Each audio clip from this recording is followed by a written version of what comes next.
All I'm saying, Sam, is that I've talked to a lot of friends that are not in film specifically, like just friends that I have. And whenever I talk to somebody who is upset about anything in their life and they don't feel fulfilled, my first question to them is, well, what do you like to do? And they're like, well, I mean, I work. I'm like, whoa, stop. I don't give a shit. Yeah, what do you like? What do you like to do? When the answer to that question from a 24, 25, 26-year-old is, I don't know, that's like a fucking scary moment because you were making movies and animations at 13. 13, trying. What I'm saying is you are a little bit of an anomaly because you taught yourself piano because you were interested.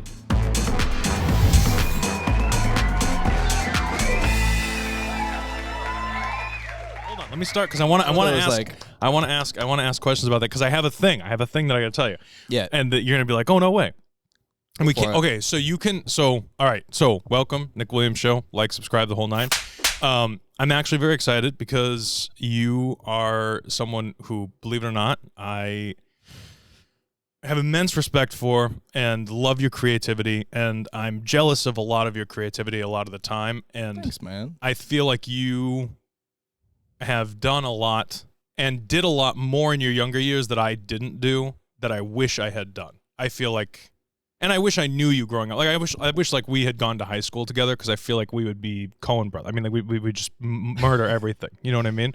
It's never too late. No, 100%. But Sam, Lucca, thank you so much. Episode 10 for being here.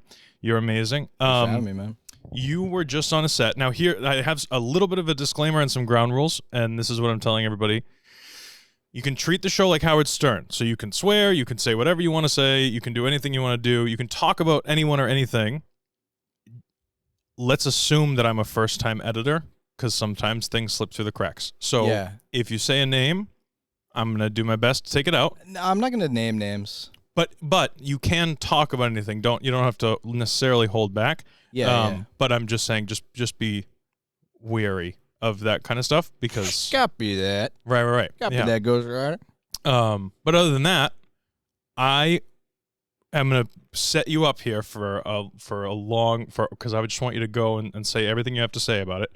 But you were just on a shoot, and I was at dinner last night with my mom and my brother and his girlfriend. My brother's girlfriend's mother is an actress. My brother's girlfriend told me last night. She's like, oh, how's film going with the strikes and everything? I'm like, it sucks. Everything sucks right now. Yeah. And work is really slow. And how's everything going for your mom? And she's like, well, she just did this movie that was funded by this network that sells items. And I said, oh, was it the one with previous singer that used to? And she said, yeah. And I said, I'm talking to somebody tomorrow who was just on that set. Do you know what character? I didn't even get into it. We kind of moved on with the conversation. But yeah. Yeah, like literally, I was like, I'm so excited. I was like, I can't wait to talk to Sam about this. Did you see my Snapchats about the Bluff Boys? Yeah. So because the sticker over the thing, over the apple? So the AD that's crazy and hilarious. Well, it sets you up to like talk about the set. That's why I was like, I got to bring this for tomorrow. You just had dinner last night and someone... 100%. That is so funny. It was sick. It was sick, yeah. That's so funny. Yeah. First of all, the shoot went great. Oh, good. Like in terms of like... We got to set it up so that the audience understands a little bit of what we're talking about. Yeah. Here. So you were just on set for a shoot that was done by a network that doesn't typically do movies. All right. So I've done my own thing for a long time, but I have done some movies. I did a movie with Billy. Billy got me on a movie a year ago, and it was full run, right? So that's working the entire movie. And that was the first time I ever did that. My internship, I did commercials. Yeah. So that would be once or twice a month, 2 or 3 days. That's like the longest, usually one day. Right. And that's sort of the difference, right? Like the commercial side of things, it might be run the same way as a set, especially it's like, like place like where I interned at, like they're holding to like union standards. Mm-hmm. So yeah, it's like the same. On a movie, it's when you live with people or work with people for a month or more, sometimes some of these bigger projects like Dune and stuff, these people are together for a year. Sure. Or whatever, more. How long was this most recent shoot? Like 2.5 weeks. Yeah, that's not bad. Long enough. Yeah. Probably 3, I think closer to 3 weeks. Right. And, so I did hear, I didn't mean to cut you off. Yeah. But I did hear the person who was like the big name on this set. Yeah, the celeb. Yeah, the celeb. I'll admit it's not 2003, so not much of a celeb these days. But I had no idea. Yeah, but I who heard they were at all. But and everyone else around me explained to me. And then when I would send videos to people, like, look who's on set today, I'd get responses like, no way. Yeah, I was like, yeah, I didn't even know this person existed. Like, right. But I heard that in their contract they wanted, and this may be on the actor side of things. You may not have heard this, but I have a little bit of inside info if you haven't heard this. In the contract for this celeb, they had requested a trailer / like and/or dressing room to get ready. So in the mornings, this person would request the entire set because they didn't have the budget for a trailer or dressing room. Yeah. So this person would have to get ready with hair and makeup alone or with the makeup artist or whatever. Yeah. And then allow crew members to go in and set everything up. You know what they did? Which is like crazy. You know what they did? What? They just isolated a bathroom for them. Oh, really? Yeah, they put a piece of paper. It said, for number 6 only. Oh, wow. And that was their workaround. So... Which was really annoying because if you have, there was like 20 people. It was below the threshold that like it could be flipped or something. Sure. But like, now we went from 2 bathrooms to 1. Kind of. Yeah, that's annoying. They were only on for 3 days. Yeah, okay, I guess that's not that bad then. But it was like, really, I can't go in there. Right. But yeah, like that was their special. So how was the shoot? Give me some stories. Give me some stuff. So.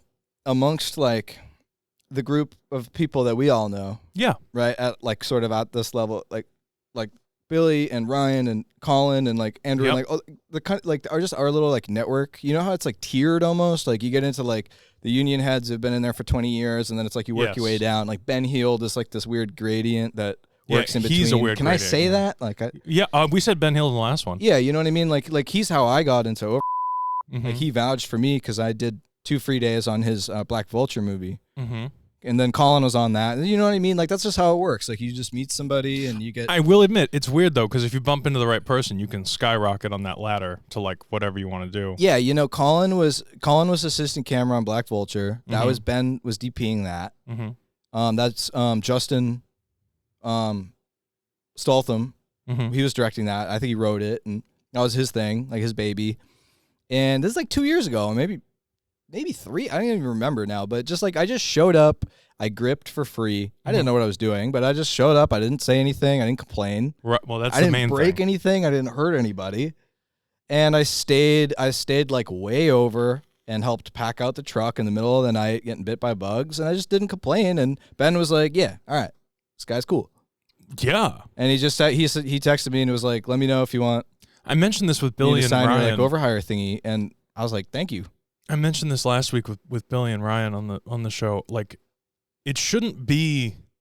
It is, unfortunately, but it shouldn't be like an anomaly when someone just shows up and does their job. But like when you find someone like that who just shows up and does their job, it's fucking nice. Like, it's not bad, you know. I had good training. I remember. So my parents were wealthy. I did not grow up poor. Right. I grew up in a really nice area. Both my parents. So my parents were split, but they lived in the same town, so we felt like we had 2 parents. Yeah. I mean, honestly, it's like I had like the dream childhood. But they were very like we never got allowance. Like we did chores and stuff, but not for money. Right. That was like not off the table. Like it was just like why would you get paid to do chores? You do the chores. Right. So even though you were well off, you were still raised right. I think so. And because like I knew I had the foresight to know when I was 14 I wanted to have a car someday. So I was like, when can I start working? And they were like, it's illegal until you're 14. So the second I turned 14, we had a family friend that owned a pizza place. Mm-hmm. That's since closed, but I started working there like the day after my birthday. Yeah. And just saved all my money, and I was able to buy a car 2 years later. It's cool stuff. Working in a kitchen like that was my first job. I was washing dishes and like answering the phone. Mm-hmm. That shit was boot camp, man. Yeah. It was awful. It was the worst job I ever had, or at least it felt that way. And but it just put some hair on your back, you know what I mean? Like, yeah. Then I did Market Basket because all my friends worked there, and that was a joke. I didn't do anything.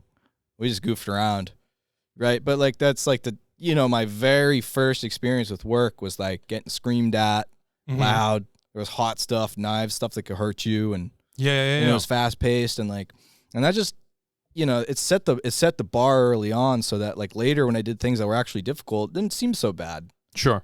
And I'm just a crazy guy, so I just always liked staying up late and going somewhere I'd never been, and that stuff just never bothered me.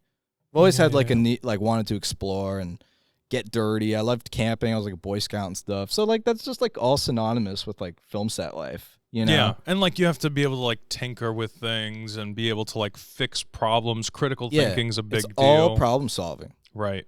Adam Savage has like his little tested channel. It's the best. He has a video about that. He goes like, what's it like working in TV and movies? And he just goes like, you work one day on a set in your entire life, and you'll know immediately if it's for you or not. Oh, yeah. You'll know right away. Like within 2 hours, like you'll be like, yeah, this is me or this is not. And there's pretty much no difference. Because it's just constant problem solving all day, every day. Yeah. And don't get me wrong. Like I've definitely ran into people in the short, my short career doing this so far, but I've definitely run into people that I can see like, oh, you're not going to last. You know what I mean? Mm-hmm. Like they're showing up and they're not really working, or they don't want to work, or they think that you're like, I don't know. And it's usually people with high expectations and, not a lot of knowledge. Nothing really to bring to the table. Right. Creatively, or they just don't want to work, or they just don't want to because it is like, I truly believe that like every PA, every grip, everybody matters on set. And if you treat it like, oh, I'm just a number, I don't like, it can really throw a wrench in the whole day. Like if you're not pulling your weight the right way, you know what I mean? So it is important that everybody pulls in the same direction. I remember very viscerally. So I interned at a commercial production company that made commercials for Anheuser-Busch, for National Grid, Planned Parenthood, like big clients. I mean, these are top of the line. And this is like back to 2019, like pre-strike, all this stuff. Mm-hmm. So I got like a great exposure to the real deal right away. They were shooting on the Venice, ingenue glass and stuff. Like it was not a joke. And I was basically like PA/grip on most of the shoots. And the first one ever, they had me come in on a Sunday, unpaid, and it was like a fashion shoot. It was like an LGBT fashion shoot thing. Yeah. And I had no idea what I was doing or like where to go, and it was dark, and it was in a studio, right? It was like not a sound stage, but like they had like a pretty decent sized studio. And so I felt like way in over my head, but I just thought to myself the whole day, I was like, well, I'm not getting paid, and it's not even really something that I'm like super interested in. It's not that I'm disliking it, but I just like, this doesn't have anything to do with me. Right. It's not like it was a cool Transformer shoot or something. Sure, exactly. I want to get into all that stuff. But I just started like, people were drinking, they had mason jars, right, instead of water bottles, because they were all about like environmentalism and sort of no waste and that sort of thing. Yeah. I just kept noticing, you know what it is? People just leave water bottles all over the set 100%. With no name on it. I just kept grabbing them and constantly going up and down the stairs, washing them, bringing them back down. And at the end of the day, they were like, you rock. Because you didn't have anything to do, and no one found something to do. Yeah, you found something to do. Yeah, because I just identified a problem and said, all right. Yeah, that's good, man. Pretty sure that's, okay for me to touch. Right. And, This past couple days, you're helping, you're solving problems, you're doing everything. Give me the craziest story from this shoot that you have so far. Well, there isn't really anything crazy happened. Was it just a regular good shoot? The craziest thing that happened was the Bluff Boy sticker. That is cool. Because that was like so unexpected. Basically, the AD was freaking out because, and I didn't know why, but just this is my first experience on being around first team, because I'm usually gripping. And so you go in, you set up your stuff, and you sort of FO, right? Yeah. But because I was second AC, I have to slate. Mm-hmm. So I'm slating, and everything's a tight set. Yeah. We're not building any sets. We're in like actual antique shops. So there's nowhere to go. Like you slate, and then you sort of like hands and knees, like just get out of the shot. Yeah. Right? When you have a low budget, that's how it goes. That's why you build sets. Right. This was the first experience I had, like actually being around first team, the director, the AD, the DP, all that stuff, and like actually watching the takes and seeing what the movie is about. Mm-hmm. That was fascinating. And he just seemed grumpy that day, and he kept saying stuff like, I just asked you, he's on his little watch. Who's he? He who? The AD, the assistant okay. director. Okay, yeah. And he's like, no, I would have asked you that if I needed to know that. he was just like, I can't stand people like that. Well, I think he was dealing with some BS, and it really needed to be figured out. And whoever he was talking to was just really giving him the runaround. I feel bad for ADs, man. Isn't that the one position? Someone told me once that like statistically ADs have like a 20-year reduction in their lifespan because editors too. Honestly, editors are like the highest rate of self deletion. But the thing that I find interesting is like if you, so poor bastards. When I AD specifically, I speak like very candidly, but I always say like, and people have given me crap for it before because they're like, I'm not a 3-year-old. But I speak in a way that is like, I'm literally telling you exactly what I need. Pick up your left foot and then your right foot. And if you pick up your right foot first, now you know you're going to get a ration of shit from me because I said pick up your left foot and then your right foot. And I'm being, dramatic on purpose. But like you have to because there's so much shit going on that, and this is part of the reason I don't like the copy, I'm 10-1, I'm this, I'm that, like, Just build me a bridge. You know what I mean? Well, it depends on the department. That stuff is really useful in grip and camera and stuff. It can be, right. But on especially on smaller what are the channel numbers for AD and PAs? It's like 1 through 4 or something. Yeah, I mean, depending. His grip is 8, I think, and then camera was 6. But again, it's like doesn't matter, but right. Well, that's the thing, right? Because if it was like I have walkies for our shoots and stuff, but like. Just stay off the stay off the walkie if you're not like, you know what I mean? Yeah. If you need to talk to somebody, talk to somebody. Now, if you have 200 people on a set and you're trying to talk to people that are like across the street in a grip truck somewhere, like, yes, the channels can become important. But other than that, like, come on, you know? You know it's me, like. Exactly. Like, Sam, where are you? What are you doing? That kind of deal. All right. Let me try to just sum this up quick, though. No, go, yeah. Yeah, like, you seemed perturbed. Unusually perturbed. Oh, yeah. And I don't know why. And we get to the shot, and there's a laptop. They're solving a mystery, and so they're like looking stuff up. Was it a Windows laptop? It was a Macintosh. So there was a very large Apple on the back. And the director and the DP were sort of like, all right, like, shot's ready, and like, here we go. And the AD was like, I need an answer about this now. I needed an answer an hour ago. I needed an answer yesterday, last week. Basically, the production company that made this previously allowed those logos to be in the shots. And they said it's fine. And then I think they VFX'd them out later when they realized it wasn't fine. Mm-hmm. And they were just, you got, the major company. Can I name the major company? Probably not. The major, like the funding company? Yeah, the network? The network that was paying for the movie. Probably not. That makes it hard to talk about more of the movie, but okay. So whatever. XYZ was funding. XYZ was funding the movie. ABC, but production it wasn't ABC. company XY is making the movie, hiring everyone. So I think there was like trying to climb that ladder and get to the very top to find out like, can we have the Apple logo in the shot or not? Yeah. And like in the middle of a take, the AD found out. And so take was perfect. And AD goes, nope, gotta go again, have to cover that. And then it led to like, why? Like, it was fine last time. And he was like, it is not fine. I have confirmation it's not fine. And everyone goes, oh, God, what do we do? It's just, isn't it? Okay, so so I don't mean to interrupt you, and I want you to continue this story. Yeah, like. Okay, so my what question, do we do, right? Like, there's like budget's short. Yeah, but art doesn't have Sam, anything. if they had called you after the see, this is what I'm saying. This is why I like having this conversation with you, because even though you were just like second AC on this shoot specifically, had they called you and said, we have the film cut, I'm going to send you the timeline for this one scene, and I need you to just get rid of the Apple logo, and here's $300. Can you do it? Cake. Absolute Nothing. Cake. It was flat no issue on a laptop. There was a dolly move, but like, you go in After Effects and just do like a 3D track. Right. Bang, bang. It's so... And so this is the kind of stuff I wanted to talk to you about, because I feel like that's like funny for you. Let me just close the story. This is the last... Oh, yeah, no. Well, you solved it in a beneficial way for you anyway. Everyone's freaking out to the point, the key grip's like, we got black tape, we got gray tape. We'll go get some from the truck. Oh. And I was like, and Colin is on the radio, and he goes, yeah, put a Bluff Boy sticker on that. Oh, I love Colin, dude. And I was like, such a good idea. I was like, oh, I don't know if I have one. Thank God you did. And he's like, you don't have any stickers, dude? And I turns out I had one of the original stickers that Andrew ever made.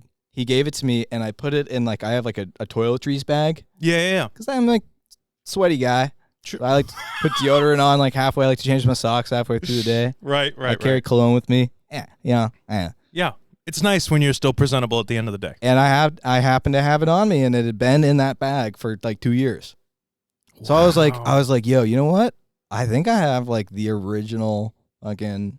That's cool. So I ran back, and he was like, no, I'm not. I wasn't serious. Don't put that on there. No, fuck that. But I walked past the AD who's like this. He's like, and I went, hey, and he went, what? And I went, I was wearing the Bluff Boys hat. So I said, is his logo? I have a sticker. Yeah. I can cover. It's my company. I can cover that. And he went, do it. Yeah. Do it. Yeah. Solve the problem. I went, oh, it was great. Sick. That's sick. And then I got to have all these funny Snapchats of, celebrity. Yeah. And then, like, Bluff Boys sticker, like. Yeah. You should definitely follow Bluff Boys on YouTube. Bluff Boy Records. Follow Bluff Boys on YouTube if you like to laugh, if you like to dance. Or on Instagram. Or on TikTok. You like to cry. Yeah. Well, like to cry. Yeah. Need to cry. Need to cry. Yeah. Are okay with it. Yeah, no, that was the craziest thing that happened. And it was actually kind of the worst day. Because it was just like tons of coverage. It was like 8.5 pages. Just right? Ugh. Yeah. But after that happened, it was just I was like, that was my favorite day. That was by far my favorite day. Well, that's sick. And honestly, the rest of the shoot was like, like I thought it was gonna be like kind of crap. Food was crap. Was it? Yeah, it was just like no money. Yeah, and it was non-union because like it was that shit doesn't matter. If you listen, catering was just terrible, and luckily they've been good with the pay. Yeah, I set up the direct deposit and stuff. It's all great, and I was like thought that would be like a big problem. Yeah. So this production company, which won't be named, for those who know, it sounds like, but isn't. Yeah. So like they've got a history, but I think they sort of got their act in shape because, and then there was other people on it that I know who had been on previous shoots. Yeah. Who were like, no, this is fine. Like, this is totally fine. Because I was like, okay, like I didn't know, like, is this what everyone has been complaining about? And they were like, no, this one's going great. Yeah. It's just like one of those things. Like, you don't really get the second meal. Like they did, but it's like pizza or something, or it's not really. It's like I mean, like Crafty was lame.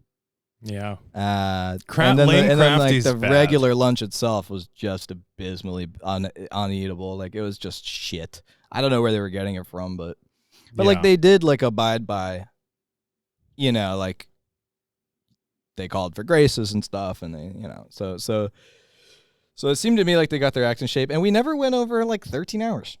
It was like bad. The OT was just like an hour or something. We had a half day. That's unheard of. We had a half day. Wow.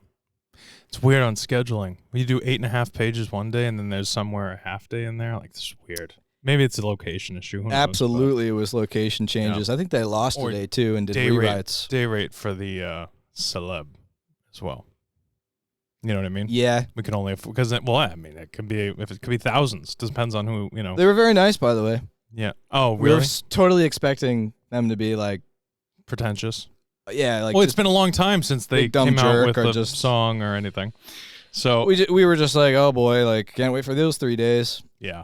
Perfectly fine. In fact, only actor/actress that remembered the fucking lines. Yeah. The only one who knew the lines. That's surprising. Because I've seen with the thing I did with Billy last year it was a tier 0. Mm-hmm. So I think that's like $1 or $2 million, or maybe just shy of that, maybe like 900,000. So it's like the lowest. So in terms of budget, and then from that I was on some like tier 2 or 3. I was like Liam Neeson movie, so I got to see sort of the difference. It was like all the same thing, just more. Yeah. And then this was like sort of like Black Vulture or something. Yeah. But for the full run of hour-long movie or something. Right. Yeah. You know, so it's just interesting sort of the levels, you know? Yeah. But then again, like, I don't know. Sometimes I feel like, I don't know. I feel, and I'm not just yanking your chain here. I am being genuine when I say, like, I've seen some, and this wasn't the network, so I can say this, but you know, you've seen some like Lifetime movies or like the Hallmark Channel, like that type of stuff. This essentially was. It just wasn't funded by them, right? And so, and you just think to yourself, like, you look around the room, and you're like, me, Sam, and Colin could do something better than this with our black magic cameras for free. Like, what is like, what are they thinking? So, you know what I mean? Like, I don't know. Sometimes you just see this stuff and you're like, why did they get the $3 million to do this? Because we could do it with half the budget and make it better. I would say, and we would not be running around on set, Sam. Yeah. If I said, yo, we don't have approval from Apple for that thing. If you and I were on a set, and Colin's DPing, and Andrew's like gripping, Billy's gaffing, Ryan's doing sound, and one or both of us is directing or whatever, and we're editing and all that shit. And I'm like, yo, I didn't even think about this. We don't have the permission to use the Apple logo. You'd be like, bro, no problem. It's taken care of. Yeah, it's and fine. It would never even go on to a walkie. Like, you know what I mean? It's just, and there would only be 6 of us on set plus the actors. And we would get it done and it would look dope as fuck. So it just makes no sense to me when you have these. I just feel like the bigger the, sometimes, not always, sometimes though, the bigger the set, the more stress, the bigger the problem, et cetera, et cetera. And it gets to be really kind of not my style. It becomes so much less creative. It becomes so much more like, oh yeah, it's a pipeline factory. Yeah, process driven, everything else. Like, I love the look of like Reservoir Dogs and shit like that. Like, it feels indie. You know, there's a guy with a camera. He accidentally, you know, hit the camera and it shook a little bit. I love that shit. I love it. Yep.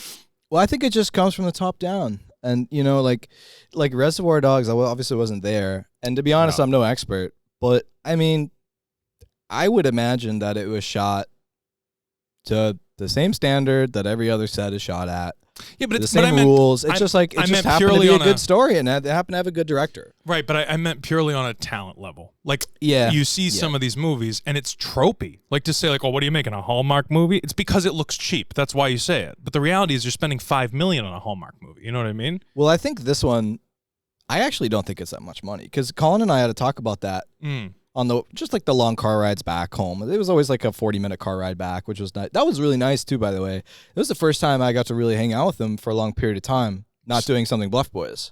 Oh, wow. Okay. You know what I mean? Like, since college, and it was like nice, like bonding with the boys kind of thing. So shout out Colin Munson. Thank you. He'll be on the show, and definitely he helped me out, you know, because he just let me crash. Everything was south of Boston, and I live in Salem, so he just let me crash at his place. Yeah. And so that was goated. He had a higher rate than me, and he was like buying me like breakfast and stuff. Like, he was like, no, on me. Like, yeah, no, you're the man, Colin. Thanks, buddy. Colin's very genuine. I don't know. I like him a lot. Yeah, and taught me a lot too. Around. Yeah, like I knew what a second AC does, but I hadn't like really spent the time to like learn it. Mm-hmm. And he was really good about, hey, just so you know, next time do this. And I'm really good at that.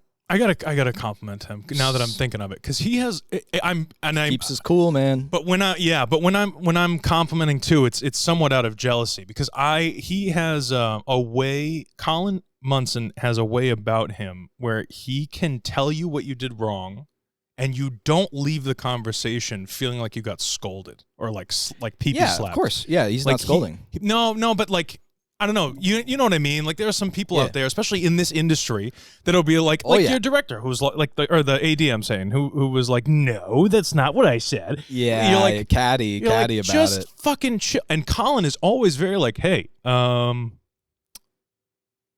the most high tense pressure situation, he'll be like, hey, just so you know, next time, maybe we could do it this. Like, he's gonna be a great dad someday. You know what I mean? Like, he's very chill all the time. Like, there's never a moment where he's like freaking out about anything.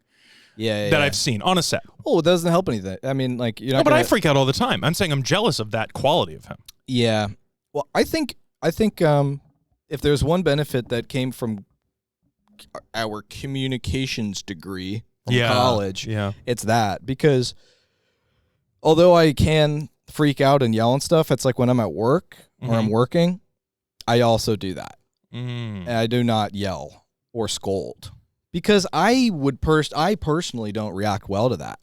So I know that like if I'm on the receiving end of the finger wag or the catty comment or this, that it's like I just get mad and I get like spiteful and bitter. And he's like, I don't want to be a part of it. Like, I don't want to do better for you because you're a dick. Right. Or you're being mean to me. You're being a jerk. So it's like when I say stuff to people, and sometimes even that, still people like, oh, well, yeah. And it's like, hey, no, I'm just. Right. Just no. I don't know. Maybe it's like a tonality thing. I had to tell this kid there was this really nice guy, really working hard, and he was an art PA, and they were like getting screwed, like because they had to put all of the XYZ products all over the place for the shoot.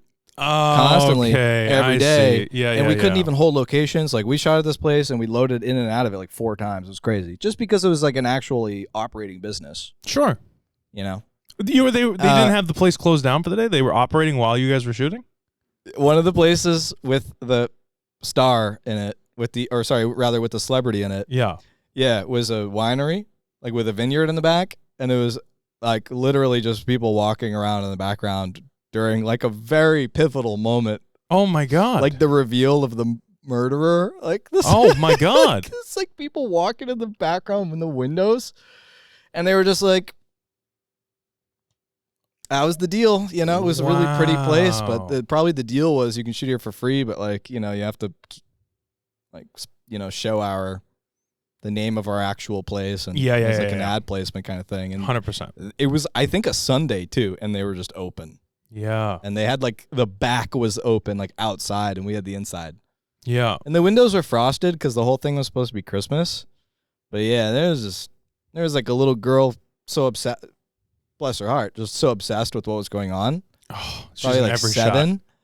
Yeah, just in the window like that. Oh no! And like a parent comes over and pulls her away, like just constantly. It was wild. Yeah.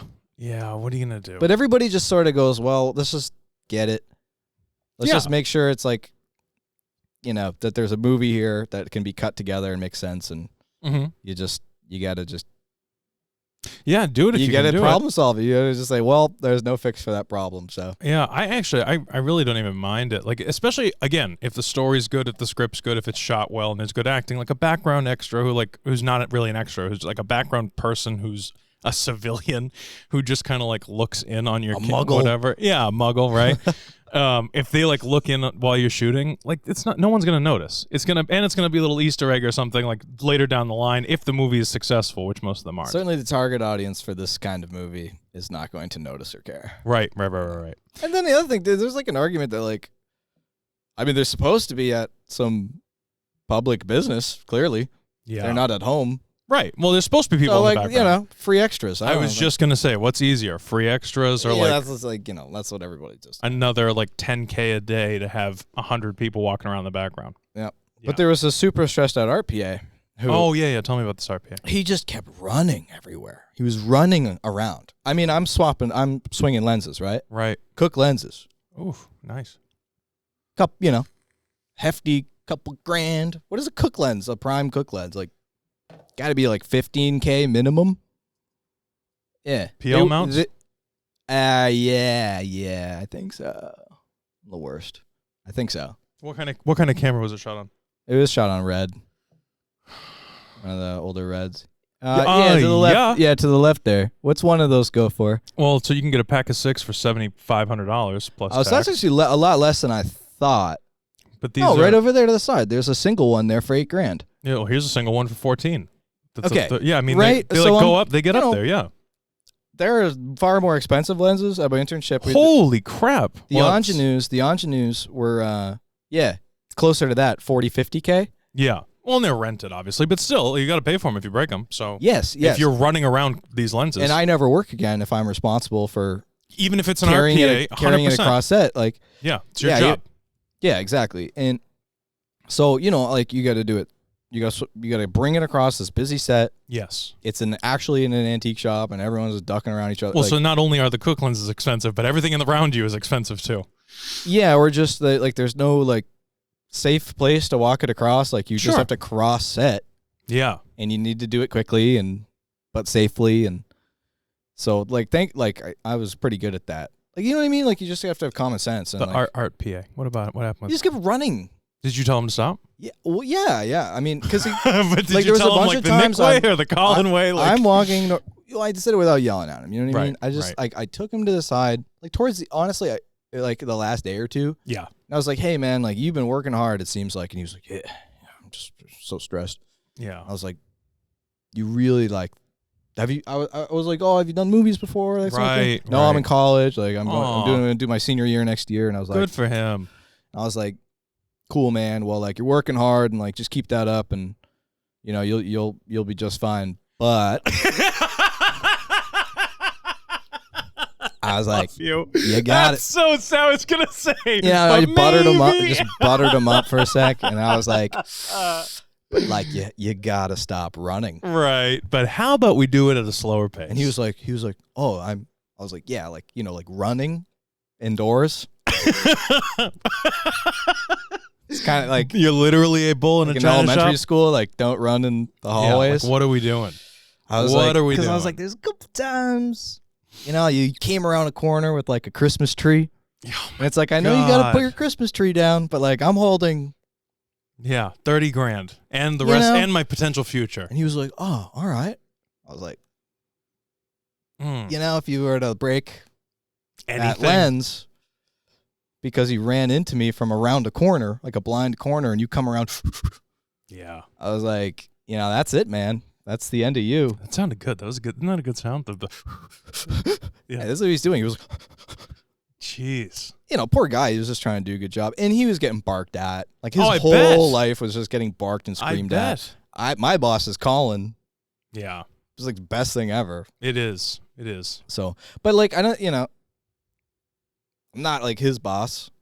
Right. But I know more than him, and I was just right. like, But especially if it's going to affect your position on set, then it's something worth talking about, and it's a conversation. You're not yelling at him. You're saying like, "Yo, like, don't get yourself in trouble, and don't get me in trouble." Yep. Yeah. And I think just the information probably lands better. Yeah. Someone just brings you down a little bit and just says like, yeah, and you can also just don't do that. Like another thing, it's not good as well is like and I don't know if you did this or not, but I'm just saying like there is obviously a lot of downtime, on set in general. Yeah. Depending on what part of the while you're working really hard, he's not working hard. He already did his job.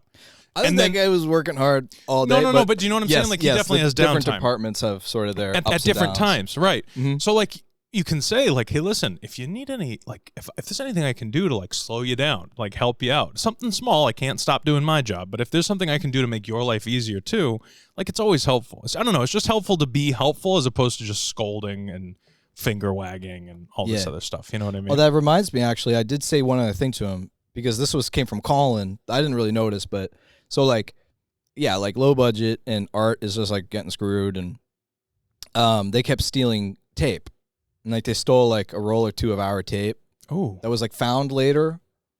Yeah, that's not good. No, but the kid didn't know. I mean, he just knew he needed tape. Yeah, but I don't know. But that was another thing I just said to him. I was like, hey, another thing is you can't just take stuff that you see lying around, because most of us learn that by being chewed out, right? Yeah. Getting absolutely screamed and chewed out, right? For touching or move. They would there was a bunch of art PAs. This kid was the runner, was the worst, but some of the other ones, they were moving the tripod, and I had to go over and be with the camera on it. No, not with the camera on it, but if the camera needed to go over to the slider, sure, and you stage the sticks off to the side, sure, the sticks are where they need to put a thing. They would just pick it up, and I'm like, hey, I'll take that, please. Yeah. Yeah. But on any other set, that's fire. You don't do that. Well, and respectively, right? Anything union, right? Forget it. You're gonna get fired. Yeah, and you'll never work again. But in the same respect too, imagine if imagine if you were the art department on a Liam Neeson size set, a big union set, whatever, right? Yeah. No grip is ever going to touch your art stuff, ever. Like ever. They're not going to touch anything of yours. Yeah. Don't go moving sandbags. Don't touch shit. That like was just the most no nonsense thing I'd ever been on. Yeah, no, but it's true, and it's like you have to like we were on. You weren't on that. This is where I met Colin though unofficially. It was on Charlie Norton's shoot Graffiti, and I met Zach Sudo there, and I at the time like Ben Heald gaffed that, and like it was a college film. You know what I mean? But Ben Heald's very helpful. It was a lot of like union or close to union people working on a college set. And so I was a little miffed. I was ADing that. And I was like just a little miffed on the idea of like, hey, we needed a body to sit in the shot. And they were, I think it was Zach and maybe Ben, but probably just Zach, who was like fixing a light above the shot. And I was like, hey, do you mind sitting really quick, like sitting in? He's like, that's not my job. Now, I have a lot of respect for Zach Sudo. Ooh. No, I'm not even calling him out. I love Zach. I think he's a great kid. He's incredibly knowledgeable. He's the man. He sold me my camera. Right. He's super cool. Thanks, Zach. And I didn't understand this day. At the time, you know what I mean? But there is a difference, I would say, from a Liam Neeson size set to a college film set. Like if you have to sit down in a shot, you know what I mean? Yeah. But at the same time, it makes sense because he's used to working on bigger stuff where it's like they have stand-ins. Like they have other jobs. Part of it's insurance. Part of it is like, you know, you're not getting paid to do that. And it's just an example of an experience, but it makes sense when you say like to the art people, don't touch the camera equipment because you're not going to touch the art stuff. And if Colin says we need the sticks, and then I go to where I put them, and they're not there, and they're not there anymore, then I'm like, yeah, I feel like it's like, oh, you lost them. Yeah. So it's a big problem. You know, something like that. I see what you're saying. There is, and like on this thing, there was some leeway. Sure. Like I said, there was no firing for like those kinds of things. Sure, of course not. But like, I had. But you're also not a prick. You could have made a stink about that. And you know what I just told the kid? I just said like you can't do that. Like, and I understand like you're getting, because like whoever was in charge of the art department, again, like we're not going to name anyone. Sure. Was definitely like coming down hard on this kid. Or there's kind of like a crazy, personality and very eccentric, and like they were under a lot of stress and they were doing probably maybe the hardest job. Worse than me? Yeah, dude. Legendary bad. Like this person was like, yeah, I know. I get. And I was like I know how that feels like to be under that kind of like you're just getting screamed at for a month. I was just like, if you're being barked at and rushed, and they say like you need to hang these lights, and they're taping everything, right? And you don't have tape, like you need to go to your boss and say, I can't do what you're asking me to do because I don't have any tape. Right. So I need tape to do what you're asking me to do, and I don't have it. Right. And then it's like on them to go to production, and say we need more XYZ. 100%. We need to say we need that, Yeah. And they took it well. Like they were like, oh, that makes sense. Yeah. They just don't know. Well, that's the other thing is about these smaller budget stuff is you're working with people like it's such an accumulation of people like Ben Heald, who knows everything, right? Yeah. And then people who are high school PAs or early college PAs who aren't even in film. They're just like art department, or they're like There was a couple of college PAs that it was their first movie or whatever. And you're like, they were great. But we can't expect everyone to know everything on every shoot always. And I feel like as creative people, not all of us, and not me or you, but I'm saying that I've definitely been in situations where people are getting over aggravated with people that have no knowledge, that like have never done this before. Like you have to like chill, like take a minute. Like it's literally day 3. It's the 3rd day they've ever done anything on a set ever. Like give them a break and explain it in a way that's not gonna, I definitely hold camera. If you're gonna be operating a camera, I don't care who you are. Like if you have on one of my sets, I can only speak for my own sets, but if you're camera team on my set, I fully expect that you can do your job. Yeah. I'm not talking about PAs. There's certain positions that DP, first AC, second AC. If you can't do your fucking job, get off my set. Yeah. Agreed. But that's just because like that's literally the film. Like you're literally handling the thing that makes it. You can have no sound and you can have a movie. Yeah, that's true. You true. can have a silent movie, but the camera must be running. Yeah, 100%. And it's got to run smoothly and well, like a well-oiled machine. And I'm just as much as I want everyone to do their job on camera team, I am also in defense of camera team. Like stay the fuck out of their way, let them do their thing, let them get everything done, and then we can move around them, you know? So it's cool. I don't know. We have such a good crew of people, dude, that we work with. Like on our indie stuff, like we have such a cool group of people. That, the personalities and like everyone keeps it cool and they know what they're doing, and it's it's fun. It's a fun thing to see it curate over the years too, right? And and it feels nice to be like they're such a cool group. You know, the entirety, no matter if they're like camera or something less.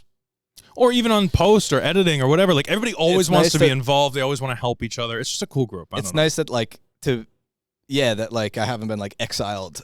Feels good. So, another thing that I wanted to talk about, if we can jump in, and this kind of relates to the Apple logo that would have been easy for you, is your VFX work and stuff like that. And regardless of the level of movie that you've done or whatever it is, I want to know more on like how. So can we go back a little bit? Can we do a little biography on Sam Lucca? Whatever you want, yeah. How did you, like, what was the first thing? Because I was semi-forced into it, but I want to know for you, like, what was the first thing for you where you were like, oh, I want to make movies, even if it's on your own stuff. Like, how did that go? So it's funny. I have a little spiel that I've sort of have memorized. Oh, good. That I just tell people, and it just. But I want like the good shit though. Don't give me the memorized, you know. It's good. Okay, good. No, but you know what I mean though. Like, don't give me the well-rounded bit. But don't give me the. That's fine. But I don't want like the canned like set one where you're like in between, like at crafty, like telling. No, people. I'll tell you what. Like, I want the real I'll shit. Give you the timeline or whatever. Yeah. I'll give you the tea, man. Yeah. I just. From as far back as I can remember, and this is the truth, I always wanted to be a gangster. Sorry. Exactly. Good fellas. Sorry, go ahead. As far back as I can remember, only wanted to make movies. Like 4 or 5 years old, like whenever you like have your first flashes of memories, I was always super intrigued by movies.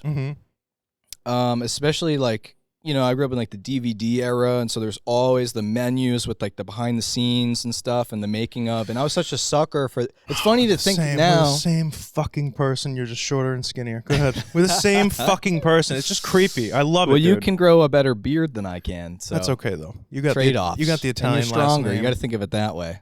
Whatever. Sure. You could kick my ass probably. It's 6 one way, half dozen the other. It doesn't matter. But yeah, like I was such a sucker for those like disc 2. You're a disc 2 kid like me. That's what I called it. Yeah, you get to open up the DVD. That's good. Disc 1 is the movie. Disc 2. I'm a disc 2 kid. The more discs inside, I was more excited. Oh my god! Like Christmas presents, I loved like getting DVDs and stuff. And yep. So and it's funny to think back that all those behind the scenes featurettes, those are just productions in themselves. You just don't. You fall for it when you're a little kid. We're a family, and we all just really like. But now having worked on movies, you go like, well, yeah.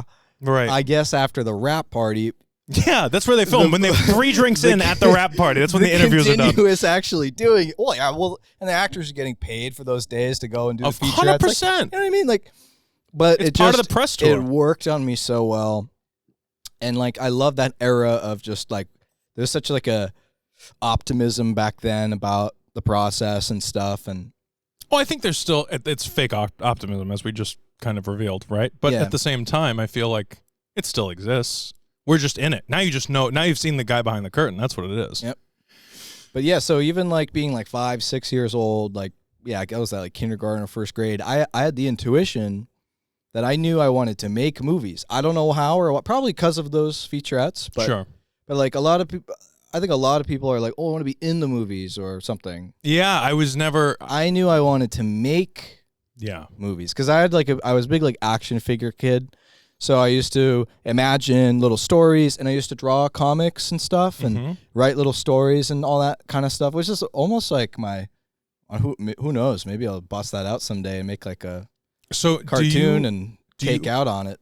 Do you remember a specific and you don't, I mean, if you don't, you don't, but if you can think back to your childhood and think of a specific film where you either liked the Disc 2 featurette thing a lot that really stood out to you, or a movie that you saw where you were like, oh, that would be so cool to like, I wonder how they made that. Like, can you think of a specific one, the earliest one that you have, that you can think of? I mean, I was so obsessed with Spy Kids.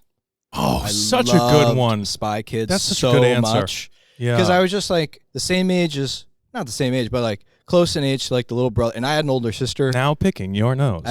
Good. Yeah. Good, yeah. I'll never forget those, yeah. And I had the older sister. It was like the same age difference, and their dichotomy, like it just, I didn't know that at the time, but it just consumed me. Right. And like the adventure, like I always loved like big action adventure, you know? Yeah, no, it's good stuff. So yeah, I was super into that. I remember really liking, this is like such an odd one, but I know, that's why I asked, because I love the odd It was answers. called The Lion King 1.2. And it was is it Timon and Pumbaa? Timon and Pumbaa. Timon and Pumbaa. Yeah. Yeah, I'm a fake fan. Huh? That's okay. But it was like a 1-for-1 in terms of like running time. What they were doing during the Lion King. That's sick. I don't know why, but I really liked that and Yeah. watched it like so many times. I think it was just an animation thing. So did you initially want to get into like animation and stuff? So I'll give you I'm working there. I'm getting there. I'm sorry. I just have a million questions. I'll ask you a million questions. So I just always liked movies, Yeah, and yeah. I always loved like action adventure stuff, which naturally has a lot of effects work. Yeah, right? true. Yeah.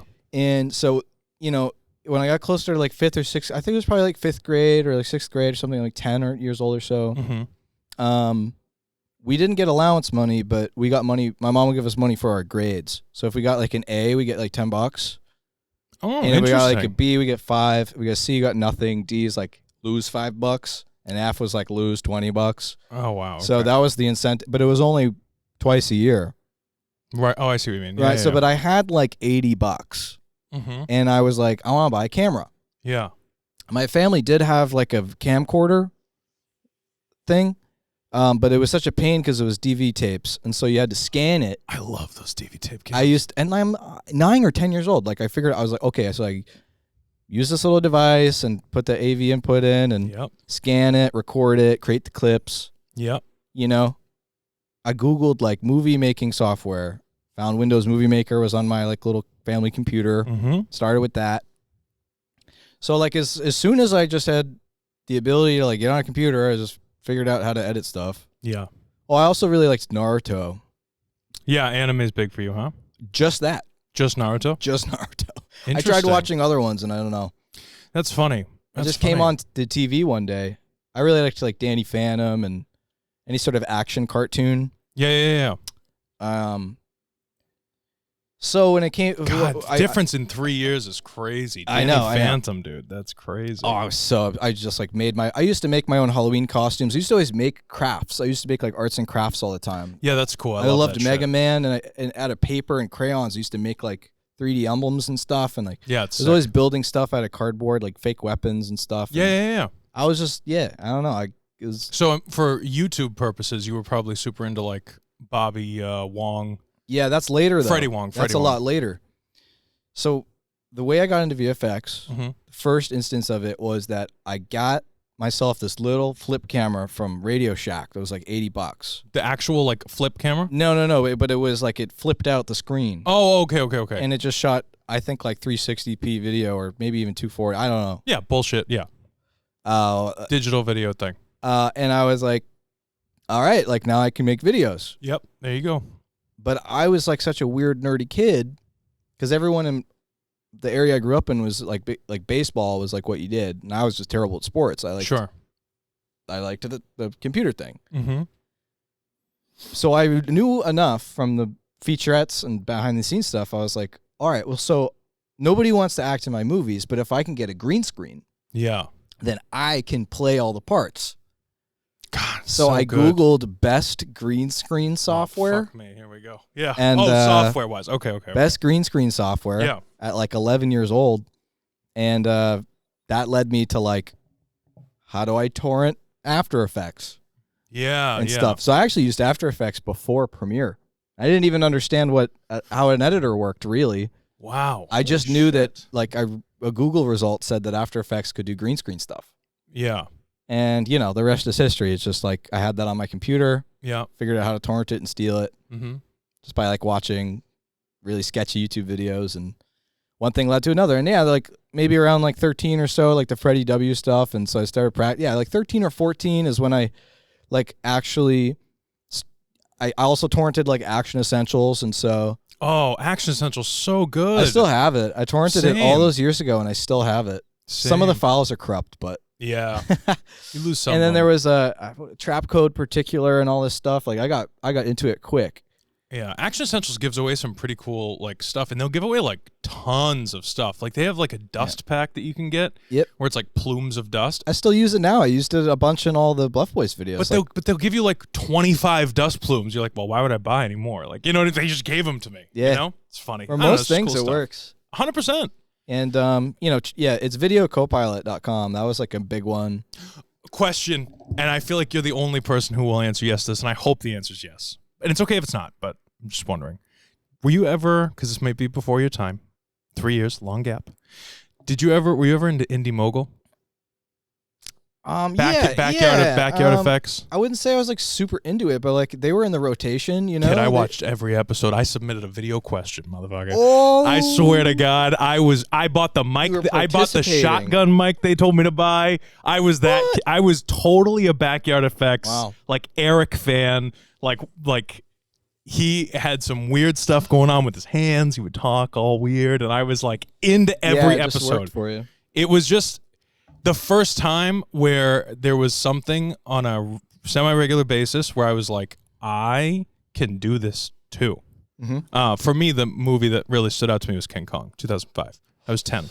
Right. And I was like, Peter Jackson? Shit. Yep. Yeah. Yeah, but it led me down the 1933 version and the stop motion and then all of that action figure stuff. And I cried when I watched. I was scared of it. Yeah. Oh, I cried for King Kong. Like I cried. Felt so I was bad. scared of the natives. Yeah. Yeah, I think the native scene was young enough. Scary. I got spooked. Yeah, no, it scared the shit out of me. But at the end when King Kong dies, sorry, spoilers, but he does. I definitely cried in the theater.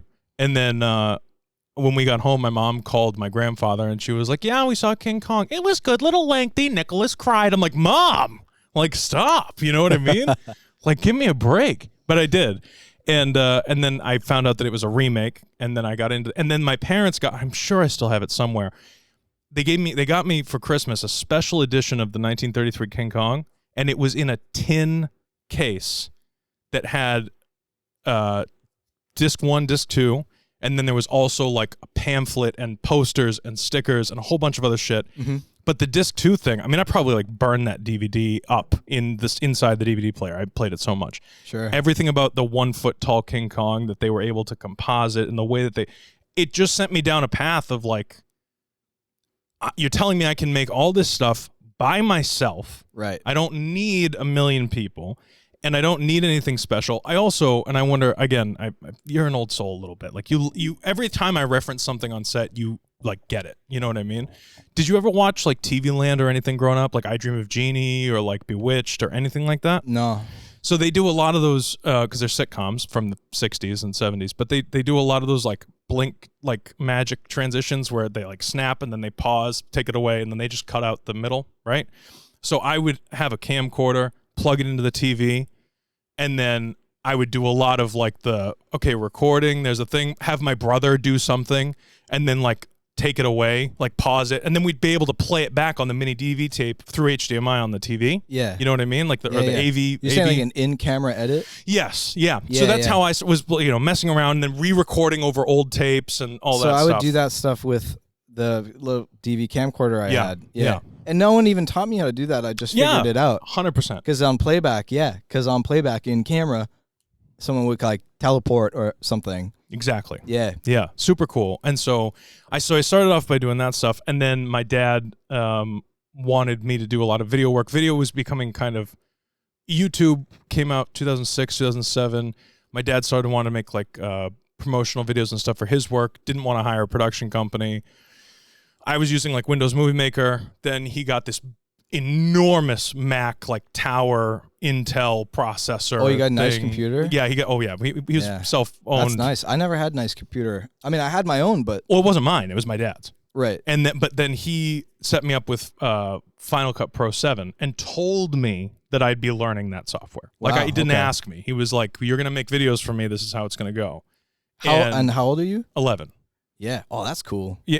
Looking back, it was cool, but there was a lot of like, I guess I'm not doing homework tonight because I have to do videos for Dad. Like a lot of that, and I was designated video. I sold my first commercial shoot, corporate shoot, whatever the hell you want to call it, when I was 13 to a different company than my father. Wow. Like, went out and pitched it at 13 years old. That's crazy. Oh yeah, I bullshitted the whole thing. I told him he'd be on the front page of Google. I had no idea what I was talking about. It was crazy. But I sold it and I shot it, and it was a great little company. And my mom came with me and like sat next to me during the meeting. But I was like, "Okay, I got this. I got this, lady. Let me do my thing here. Stand back. Yeah. I got you. You know."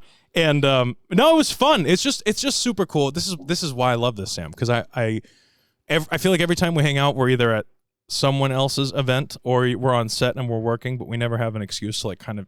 Yeah, everyone always gets annoyed when we start doing this, and because there's something to do. Yeah, usually. Yeah. So yeah, it's nice to get it out of the system. Well, yeah, but it's cool to like, I don't know. It's weird that we've known each other for over a year, almost 2 years now, like or whatever. 2 years, yeah. Yeah.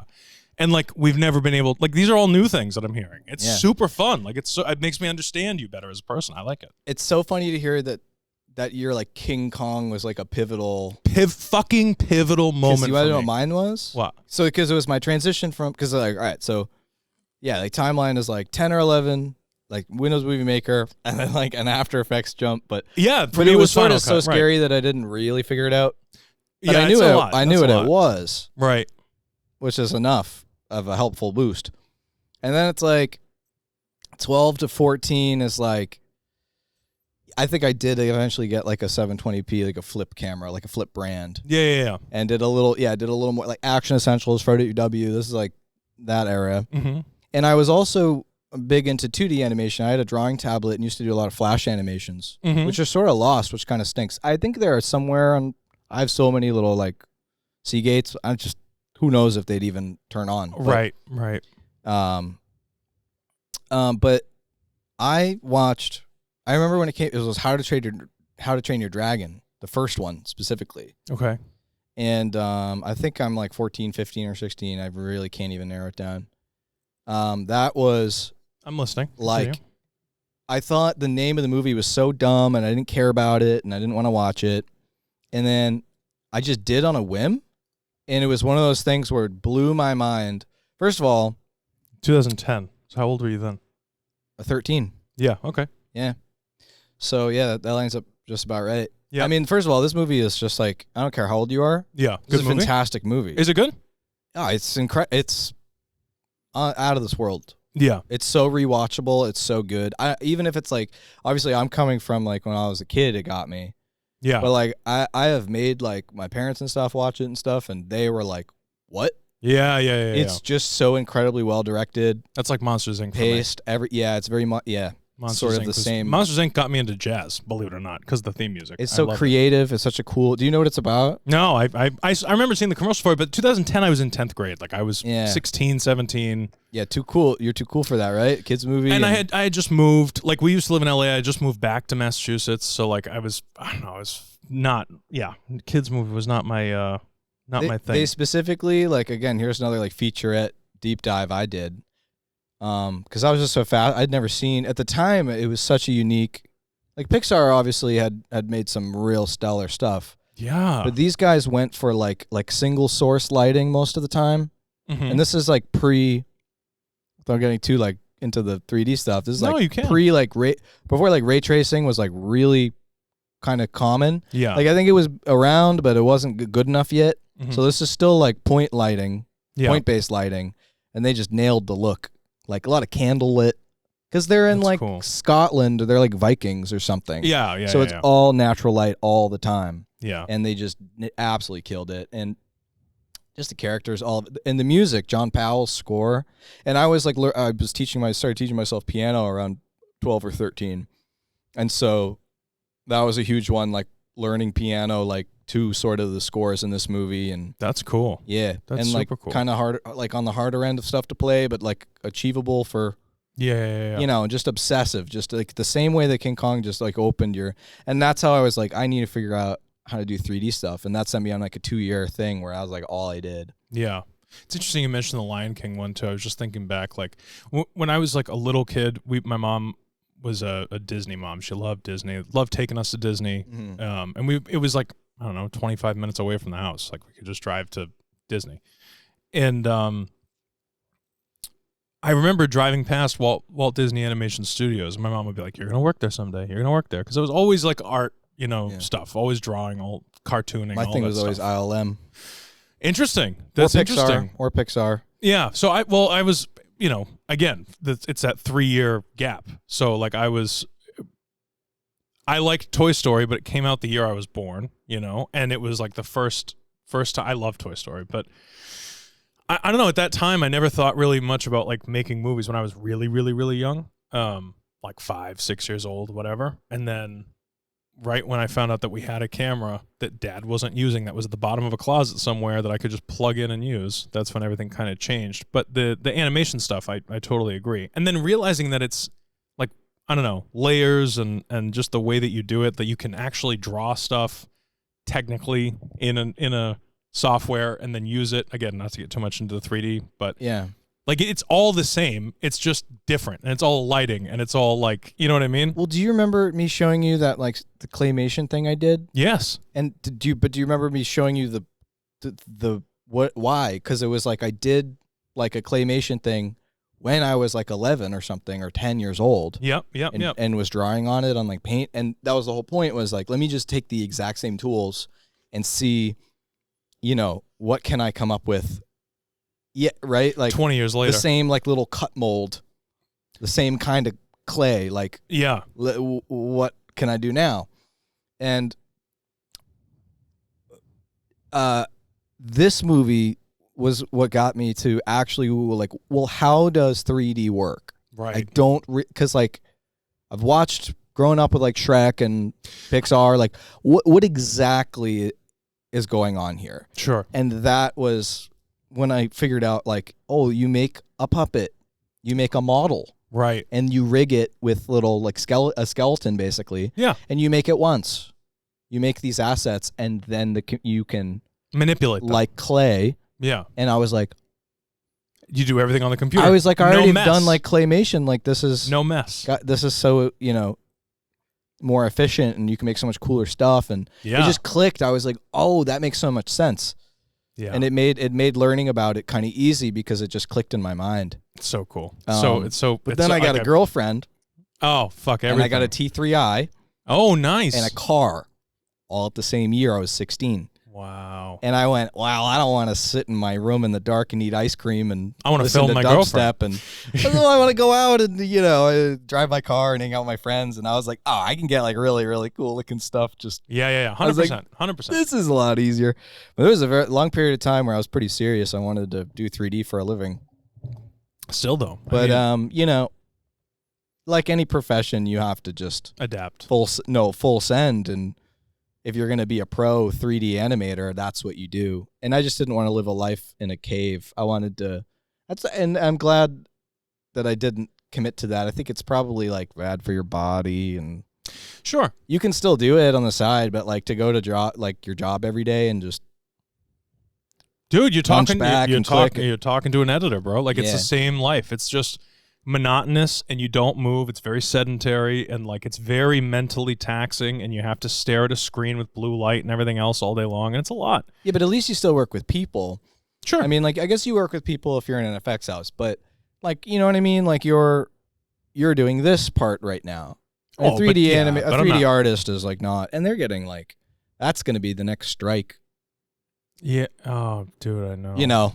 Down the line. I know. It sucks. Because you watch the same sort of like VFX. It's so weird. There's VFX entertainment now. I know. It's like a whole like cult of people that it's cool, It's I love super cool. I was just going to say, I love it. They get just hosed. I know. They get hosed.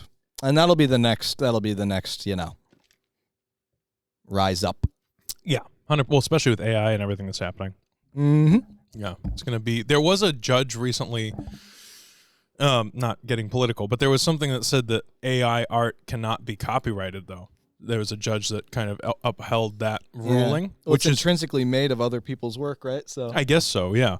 But it's interesting because you can generate something completely new and then you can't copyright it, which to an extent, as a low-budget indie filmmaker, is not bad, because if Disney generates something with AI, we can use it without getting copywritten. Yeah, I'm not going to be the one to try it first. I'm just saying, legally speaking, there's nothing. It's now codified that like it's been ruled on that you can't copyright AI art. But I'm also not a big fan of AI art because it's like it kind of does take a little bit away, in my opinion, from the people that spend the time, learning how to do certain things and generating their own stuff. I think this was something that the DP was like constantly talking about. It was funny on this shoot. Yeah, he had like a little spiel. It was really funny because like he was telling me about he's basically had a little spiel. He was like, the strike, AI, it's like Napster, it's gonna change everything and it's not going away. So it's like, yeah, like you gotta, and I thought like we were really bonding. And then he sort of over the course of like the next 2.5 weeks was like I would hear him across the room. Yeah, I mean, it's like Napster. I love those and guys. I was like, I love shit man, like that. and I thought, we had a little moment, but I was like, this is just your like copy it's crazy paste. that people can do shit like that, man. Oof. He's a really cool guy. It's just it just was funny because I was like, oh, I thought that was special. I thought that was our thing. That we had something there. I love that. Because he does like some crazy. I don't know. He was trying to explain to me. He like lives in L.A. I'm sure I'll never get to see it. But when I told him I did 3D stuff, he sort of his eyes lit up, and I guess he has some sort of like Avatar. He has like some virtual camera rig he built that works with like Unreal Engine. Oh, cool. Yeah, and like in his little home studio, maybe. I assume probably similar size to this. It's like in his home. Yeah. And he was like, I'd love to work with you on that. He has an extra 2,000 square feet of studio space in his home? I don't know. Okay, well, it's he was not trying like to the explain smallest it to me. studio. He We're said it was professionals here, Wilco, all right? We're not like, small time. Yeah. Go ahead. He just said it was something like a like a Blackmagic rig like that, just with a Kinect on it or something. That's like, still super cool. You know I what I love mean? shit Or like like that. sort of similar functioning device. Remember that Xbox Kinect when that came out? That was sick. Kind of crazy. Yeah. It's just before its time. Super before its time. And it's also a funny marketing flub where like they thought that people that play video games would want to like run around and exercise. Yeah. The Wii got that wrong too. Yeah. It's I used to play couch tennis, laying down on the couch. I could do Wii tennis. Yeah. They had like the Wii Fit and stuff. It's like, it's like that's not who buys video games, man. We would like to play. Good commercials. Yeah, I was never a big video game guy either. Same. I had my brother's super GameCube and I had a Wii, but I pretty much only played Smash Bros or like Mario Kart. Yeah, I never got into. It's funny, like I never had like COD or Halo, any of those first person shooters. Can't play them. When I play those with like my friends, like it's like they learned it, at a developing age. Yeah. And then when I do it, I'm like, I'm such a dinosaur with it. Yeah. I can't do it. Yeah. No, that's a funny one. So like I could play like arcade games, but I had like a big Rocket League phase in college, but I started getting mad. I got good enough that I could like do the ranking stuff, and I had to just stop because it becomes obsessive. Yeah, I was like, why am I doing this? I'm just getting angry. It got to the thing where I was like, why am I doing this? I'd like win or lose every other game. Like I basically plateaued to whatever my skill level was. And it got to the point where if I won, I went like, good. Yeah. Next round. And if I lost, I was like furious. So like never happy, just angry or not angry. Yeah. And I was like, oh, this is not this is not a good use of my time.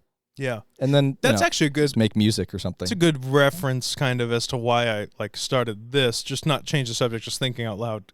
Like this is a different medium, a different form of media, I guess. Like I'm a filmmaker. Like I like making movies. I like being on set. I like doing stuff. When it's slow and there's nothing to do, you can only re-edit or edit or create reels or clips or whatever of so much shit. This is an excuse, again, to be with more people. Yeah. And still be creating something new and generating something new, which is super fun for me. I don't know. I just related to that. You know what I mean? It's like I'm not editing Hunchback Man for 25 hours, a day, even though there's only 24, but you get what I mean. But like just constantly, like now I'm still doing something and I feel like I'm being productive. And again, I said this last week with Ryan and Billy, but like maybe this will blow up. Maybe it'll be super cool, and maybe I'll get Leonardo DiCaprio on the couch someday. But the real thing for me is like I want to be able to look back when I'm 90 and be like, fuck, I was a filmmaker. Glad we did that, right? It was so cool to like talk and like have an interview with Sam. Like, oh, Sam was such a good kid or whatever. And be like, you know what I mean? Like no matter where we are in life, like it'll always be there. And it's just something really cool. That you had like the knack for like cinema at the younger age more than I did, you know, because like you're trying to mimic like, yeah, like I didn't know anything like Godfather. Like I didn't watch a good movie until I was like 17. That's you know but what I mean? Naruto's good. Everything's good. Well, I remember I walked in and my dad was watching Django. Ooh, that is my favorite Western film. It's my favorite Western of all time. It's my easy answer for favorite movie of all time. It's a great answer. Maybe that's my last pivot, I guess. I walked in and my dad was always watching some. It was either absolute crap or pretty good. He'd just watch anything. Sure. And I walked in halfway through. It's the scene where Sam Jackson shows up for the first time. So I just walk in, and if you know the dialogue in that scene, it's what's with that one? Colorful dialogue. I'm on their mouth. Yeah. Come on now, Mr. Stevens. Oh my God. These here are our guests. Yeah. They gonna stay in the big house. Yeah. Oh, Daddy rolling over in his grave. Oh my God, he's so good. You know, so I was just like, he's such a genius actor. I was like, what is this? Yeah. Now it's my first introduction to Tarantino. There's behind the scenes footage of that scene too. It's beautiful how they did it. Yeah. And so from then on, because I never liked Westerns. Yeah, no. I was never into that. I liked Spy Kids and crazy stuff. Yeah. And animated, you know, How to Train Your Dragon. So I was like watching that and I was going, this is sick. Hilarious and just so engaging. Like I couldn't look away. Yeah. I think I just sat and watched the rest of it with him. Yeah. God, what a good movie. And so then that's like later on I watched Pulp Fiction and Inglourious Basterds. And like that sent me down the road. And then I was in college shortly after, a year or so later. And yeah, that was like my like cinema. Yeah. You know? Yeah. Just good stuff. But you seemed like you had more exposure to, or at least the attention span to watch. Same type of deal. Like my dad. So have you ever heard? I mean, I don't know if you're not into like theater at all, are you? I got respect for it, but no. Okay, so there's this musical called The Music Man, and the main character's name is Harold Hill. My dad, who is a guy's guy, you know, used to call me Henry Hill. Because I got the role in 5th grade. I was 10 years old. I say that on purpose because it's not like it was a great thing, but it was for the school. And I got the role of Harold Hill. He would call me Henry Hill, and my mom would always correct him and say it's Harold Hill. Henry Hill is from Goodfellas. So at 10 years old, Goodfellas, which is not a 10-year-old like movie for 10-year-olds. You're right. Okay, but that was my first exposure to Martin Scorsese. Was Goodfellas, and then I just went off, and I had already seen like Star Wars and stuff, which is still, you know, if you're like a little kid, it can be somewhat graphic, you know, depending. But for a 10-year-old to go from like Star Wars to Goodfellas is kind of like, oh wow, they had some colorful language there too. Wow, sure, you know. Yeah. But I just got super into it, and I don't know. I guess the idea, because when you don't really understand concepts of life, like children don't understand reality. I mean, they think a fat man crawls down their chimney every year and brings them gifts, like. And it's just real. And I love magic. Like, I love shit like that. I think it's great. But the idea of watching something that you are, like Django, that you're completely enthralled in and realizing that, like, just behind everything that you're watching, just outside of frame, is 50 other people making that happen. Right. There's something, like, that literally makes my skin, like, it gives me a chill. Like, that's like, oh, that's so fucking cool. Like, that could be me. I could be one of those guys. Like, right off the screen. It's just a weird thing. It's a small club. Yeah, I know, but it's a cool club. It's a club that I like being part of. That's what makes it so cool. I know. Yeah, man. I don't know. I love when people think that it's like so easy, you know? Because it's cool when people think it's easy because it means that we made it look easy. And that's when we did our job right. I always try to, like, an easy way that I like to explain it to people that don't know. Yeah. Because, oh, it's so cool. You work in movies. Like, what do you do? And I say, like, lighting. And they're like, oh, that's so cool. Like, everyone's brain is definitely stuck in the, like, oh, like, I wish I had, like, a cool job like you, like, just making art all the time. 100%. And I always say to people, I'm like, you know, in all honesty, you ever go 3 days without eating? It's okay? very much you like can't afford to fucking eat. I'm like, it's more akin to working on like a construction site. Essentially, it is basically a construction site. Yeah, it certainly has the same safety, like the risks and dangers and sort of the large like scaffolding and like condors and stuff, and electrical type things. Yeah, the pure amounts of electricity and like if you need to use the restroom, it's usually like porta potties that are hopefully not full, and and it's like you're outside, it's cold, and it might rain shit. And people don't think that way. And it's 14-hour fucking days. Let's be honest. Like it's not a 3-hour you show up and make a movie with your buddies. Minimum 12, and it's like you got to commute, so it's probably closer to 14 or 15. Sure. And then if it goes OT, and so but if you say that to people, like it's like a construction site. Yeah, that's an easy. 100%. Because people go oh. Yeah, well, construction sites aren't comfy. Right. Well, I also don't like to knock. I don't want to knock what we do either. I mean, I agree 100%. I'm not knocking it. I'm just saying that's that's not what I meant. Take the veil off someone's eyes without going on like a 2-hour tangent. But you have to admit too, from an editing perspective, even if it's just VFX or if it's full on like editing, like that's really, in my opinion, like that's where the art part of it comes in, because you can take like 7 takes of something and pull the best of each take, and you're really like composing this like beautiful thing that like or not, or you're making shit, but still it's fun. I can still fall for it too. Like I'd love falling for it. It's just harder, it's just harder. I can't. Really though? Is it really? For me it is. I don't watch anything anymore. Like I very rarely watch something new that came out. And usually if I do, it's like I tap out in like the first 5 minutes. And really? Yeah, it's a curse, it's like it's like the it's kind of sad, isn't it? What is it? The Dorothy and Wizard of Oz? Yeah, it's like the oh, Sam, that's magician. So sad. It's not sad. It's just when something is really truly good. Yeah. From the beginning to the end, and there's no points of filler. Yeah. I forget I'm watching a movie and I just watch it and I love it. Okay, fair. So it does work with good stuff. Yeah, it just has to, be good. Lots of people will watch something, right? Yeah. And they'll say, that was pretty good. I really liked the end. Yeah. And I'm like, so I'm not going to sit through I do give a lot of amount leeway. of friggin' filler or like wasted time. Right. That's fair. Like it's got to be, because I know it can't, because I've seen things that are good all the way through. Yeah. So I know it's possible, and it still gets made. It's just more rare. Well, and I definitely hold, so, okay, I did sales for a long time, my early 20s and like late teens. And because of the work that goes into sales, I'm a very easy sell. Like it doesn't take much. And if I see that the salesperson who's selling me something is trying, I'm like, I know what you're doing. I have a ton of empathy for you. Like I will probably buy your product if I can afford it. Like if it's a thing, you know what I mean? Yeah. I don't just buy anything, but I'm saying the server at the restaurant, when they're trying to would you want any dessert or whatever? Like that's one thing. But if they're really like, trying, I don't know how to explain it. Like not like if they're overdoing it, but if they're good at what they do, and I can see that they care about what they're doing, like I'm an easy sell. So at the same time, when I see something that you've done, that you did in 5th grade, sure, yeah, I can easily get enthralled with something like that, because I was pretty invested in what you just showed me. But I can see the work that went into it, and so I can let that veil hang out for a little bit longer. Where I get upset is with the newer stuff, when they spent $256 million on something that looks like dog shit. Yeah. And you're like, are you fucking kidding me? Because I'll do it for $500,000, it'll look better. Like, are you fucking kidding me right now? Yeah. You know what I mean?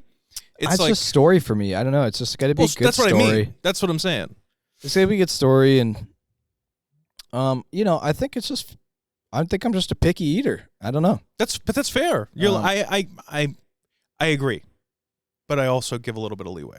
I like art is so subjective. Well, I'm certainly that way if I see anything that is like below $10 million or something. Like on the closer to the indie side, especially if it's somebody I know made. Of course, I have that kind of patience and I can enjoy it. Yeah. I almost would enjoy, like an indie thing my friend worked on or made. I would almost enjoy that more than like a decent movie or even a great movie that was like super high budget. Sure. Because it's like there's like a connection. You have some sort of. Yeah, I agree with you, and I'll say that. But like when being honest, if I'm alone and left to my own devices, there's really not much that comes out that I enjoy anymore. But that doesn't mean that there's nothing. No, sure, it's just pretty rare. Far between. And I entertain myself just with so many other avenues. Yeah, because it just feels like I'm at work. Yeah, I guess. Because if I'm not totally emotionally and just invested in the movie and like lost in the movie, then I am just looking at I'm like that looked like a big setup.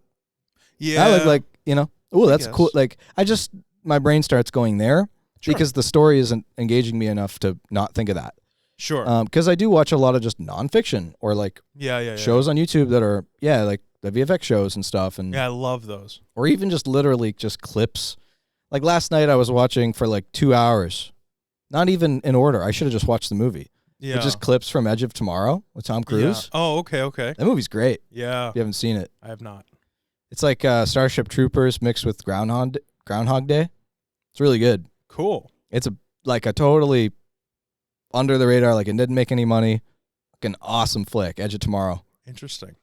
Because you know what they did? It was Edge of Tomorrow is like based off some anime, like short run anime or comic or something. Yeah. And then right before it came out in the theaters, on top of like basically no marketing, they renamed it to Live, Die, Repeat, with periods on each word. And then it didn't sell at all. And then they called it Edge of Tomorrow again. And then they sold it as whatever, like Blu-ray and streaming.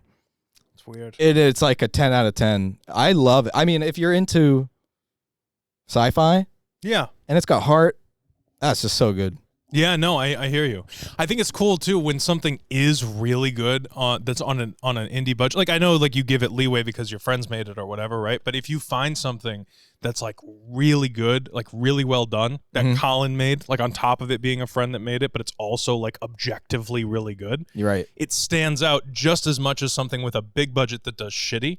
It's in the opposite way, of course. But like when you see something indie that's done really well, you're like, fuck me, like. God, I want to be like that. I'm like, fuck you. Yes, fuck you. Yeah, you piece of shit. Like, how come you didn't call me? Like, I would have been on this set. Like, or just like, fuck you for being like the goat. Like, yeah.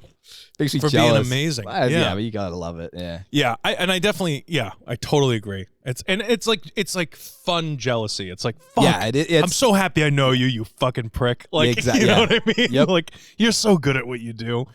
And no, I love it. That's part of the, like, you inspire me all the time, even with the shit that we watch of yours, like from a million years ago. Colin inspires me all the time. And it's always on the little shit. Like, whenever you show me something small, and you're like, oh, here's a bullshit thing that I did or whatever, blah, blah, I'm like, oh, that's so good. And I mean it, though. And same with, like, Colin. Thanks, he'll be like, oh, we were, like, Colin did this, I mean, I should save a lot of it for when I talk to him because I want to have him on too. But he did something that was in like black and white, and he was the DP on it. Oh yeah, yeah. I forget what it's called, but I worked on that. Oh okay. And he was showing me for him. That was like the first time I. Yeah, he was showing me some of the shots, and like I'll like hit him up with Undertaker. Yeah. Yes, Chris Esper's movie. Yeah, shout out Chris Esper. Yeah, and like he would be like, oh well, I wish, because we always see our own flaws, right? So he'll be like, in this scene, I wish I had done this, or I wish I had done this differently, or whatever it was. And I'm sitting there like, as an objective outside third party, I'm like, dude, this looks amazing. Like, you're so good. I love you, Colin. Oh my god, I just love good shit, Yeah. And it's cool. Sometimes I don't know. You know me though, and I would equally be like, "Why'd you do that?" If it's shit, like I have no problem being like, "Oh, that's a fucking weird shot." Right, like I don't care. I'll tell you like it is. Especially if it's someone you know. Oh, 100%. Yeah. No, if you're legitimately like my friend, that like I am somewhat of a you love me or hate me kind of person, and I think part of the reason for that is because I am the kind of person where if I had a big green piece of cilantro in my teeth and my friend doesn't tell me that, and I'm going into a meeting or something, right? They're not really my friend. So, like, I would want to tell somebody if they had a big piece of cilantro in their teeth or something, So, at the same time, it's like if you're showing me the rough cut of something and there's time to fix things, I'm not the asshole who's like, at the theater being like, well, that's horrible, Yeah. But, like, if there's time to fix things and you're asking for a critique, I'm going to point out everything I see because I'm a third party. So, if I'm watching something and I don't see anything, you're going to see everything because it's your project. You see everything wrong.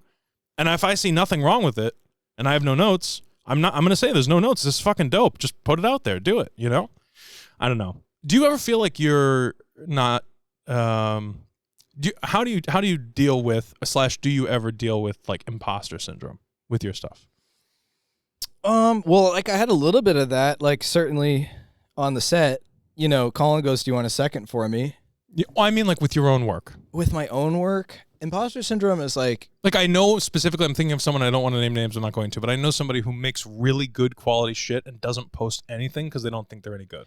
So I'll tell you what, yeah, right. I'm trying to remember what that is, but it's it's funny, I don't get that with the video stuff. Interesting. I think I have like a bit too much hubris. Okay. I kind of know what I'm making is good.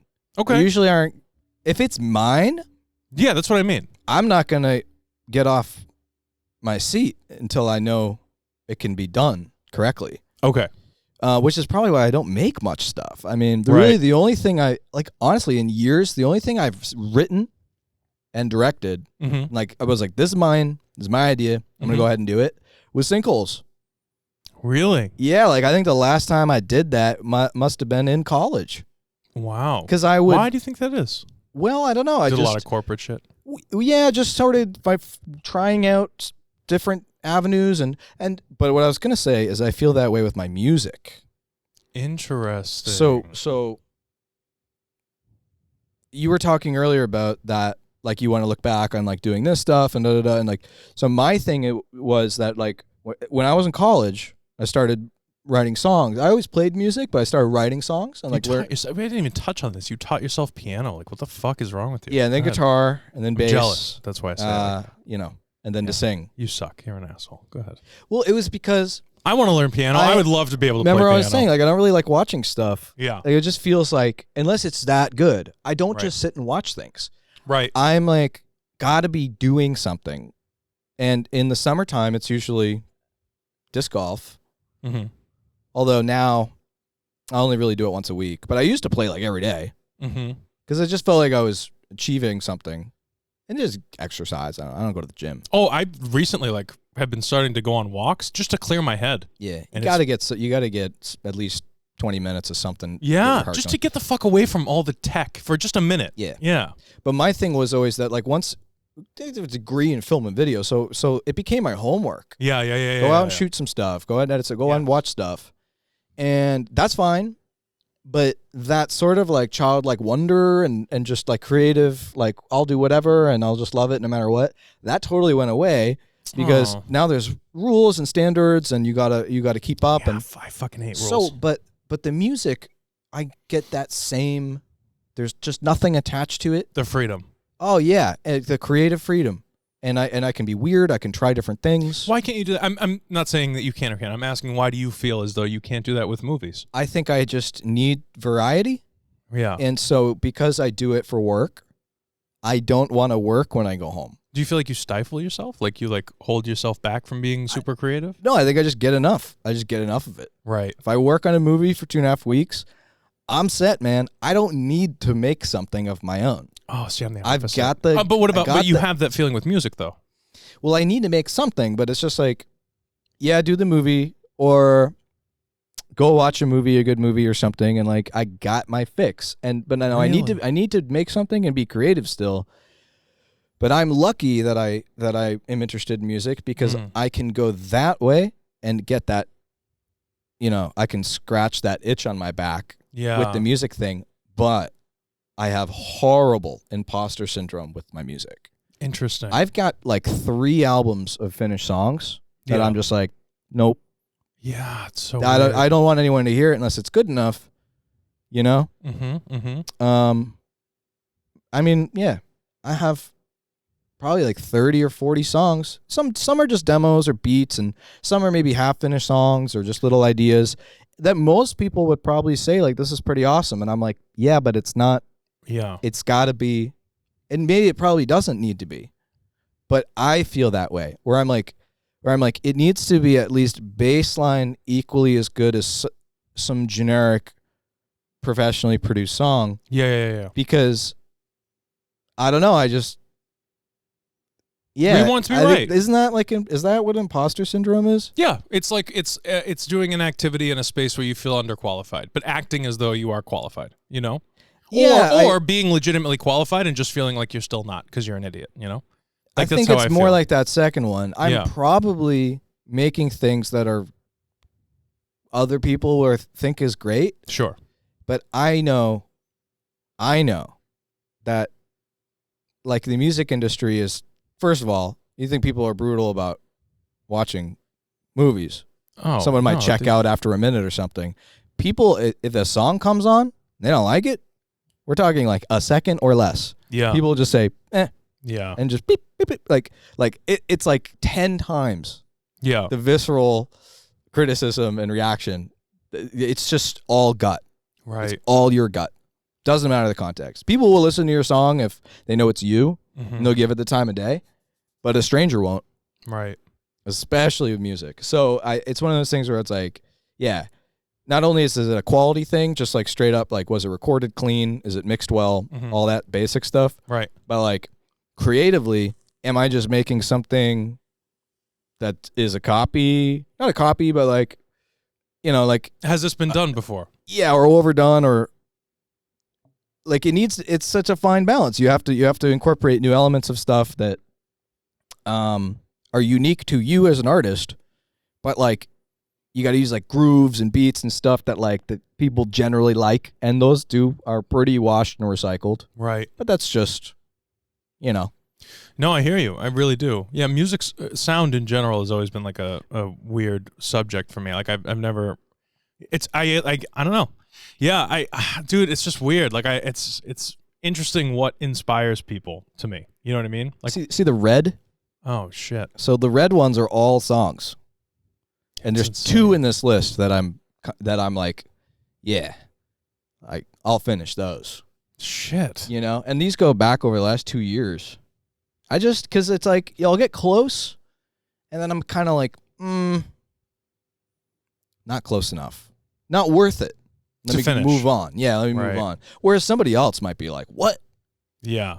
Well, yeah, that's what I was thinking about this person who I'm thinking of who doesn't post anything or finish anything film-wise. And that's the and I don't mean post anything or finish anything. That's right. Me, music. Yeah, but like you still make it, and then you just have it for yourself, and then you have this. Dude, I just drive around, listen to my own songs. Yeah, so bad. Well, and I have other friends that my roommate also does the same thing. Yeah. He's the same way, and he's done a lot of the drums on a lot of my songs. He's credited on them.